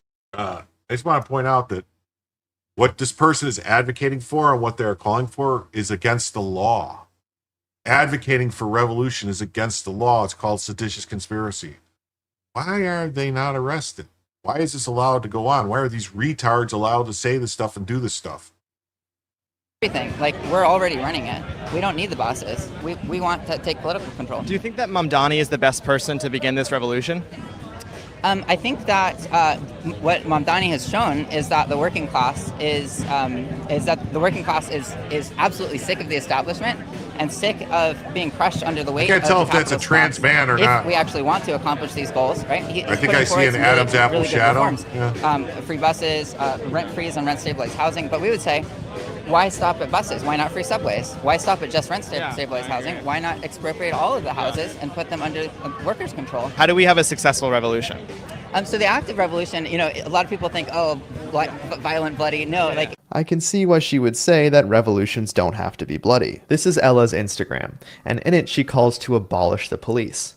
It is much easier to have a revolution if there's no police. Now she's wearing the hammer and sickle, so let's place her into communist Russia under Stalin and see how she would do. This is her old license with an M on it for male, and her new license with an F for female. Stalin sent gay people to a labor camp for 5 years, and the idea of being trans, you probably just disappeared right on the spot. Now I have a hard time believing the guys who did this would go along with this. So I use 3 different sets of pronouns: they, them, theirs, am/ers, and its. Fast forward to today, and a big part of the communist uprising does look like this, which is why you see Mamdani smiling at drag queens, because that's a big part of his base. Now Ella is a coder for a tech company while marching on the streets for communism. Go figure. This is perhaps the best part of the conversation, where I go over to the table where they're giving away flyers and just watch this. Oh, cool. Can I take one? Yeah, we sell these. Usually, like I think these ones are $2 for this one. $2. Wait a minute. Money? Yeah. But if you'd like to take one of our pamphlets for, we have. It costs money to get the communism one. Yes. Yeah. I see. It costs money to get the communism one. Wow. Okay. Okay. Well.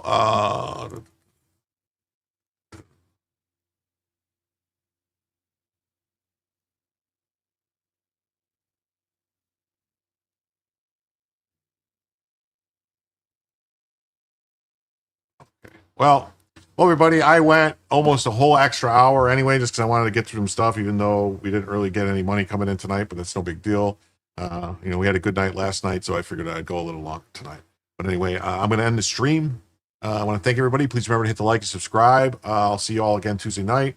Every communist government has an autocracy that runs the system, an elite separated from a lesser communist community. These people don't even realize what would happen to them. It's easy to be a communist in a country. Go practice in Cuba. Power has been out for 14 days today when I spoke to my in-laws. Yeah. Yeah. Peace. Yeah. Whoever's Gundam or whoever's in in Rumble, if you want to raid it out, whoever's in there wants to raid it out to someone, neurodivergent one or someone else want to raid it out, go, or Grip or anyone wants to raid it out to someone, go right ahead. Yeah, need to be sterilized more. Yeah. Thank you, Jim. Sorry I was late. No, you're no problem, KPT. No big deal. Well, thank everybody for here. I'll see you all Tuesday night. I'm going to send you all over to Joe if you're on YouTube, because Joe's streaming. So, peace.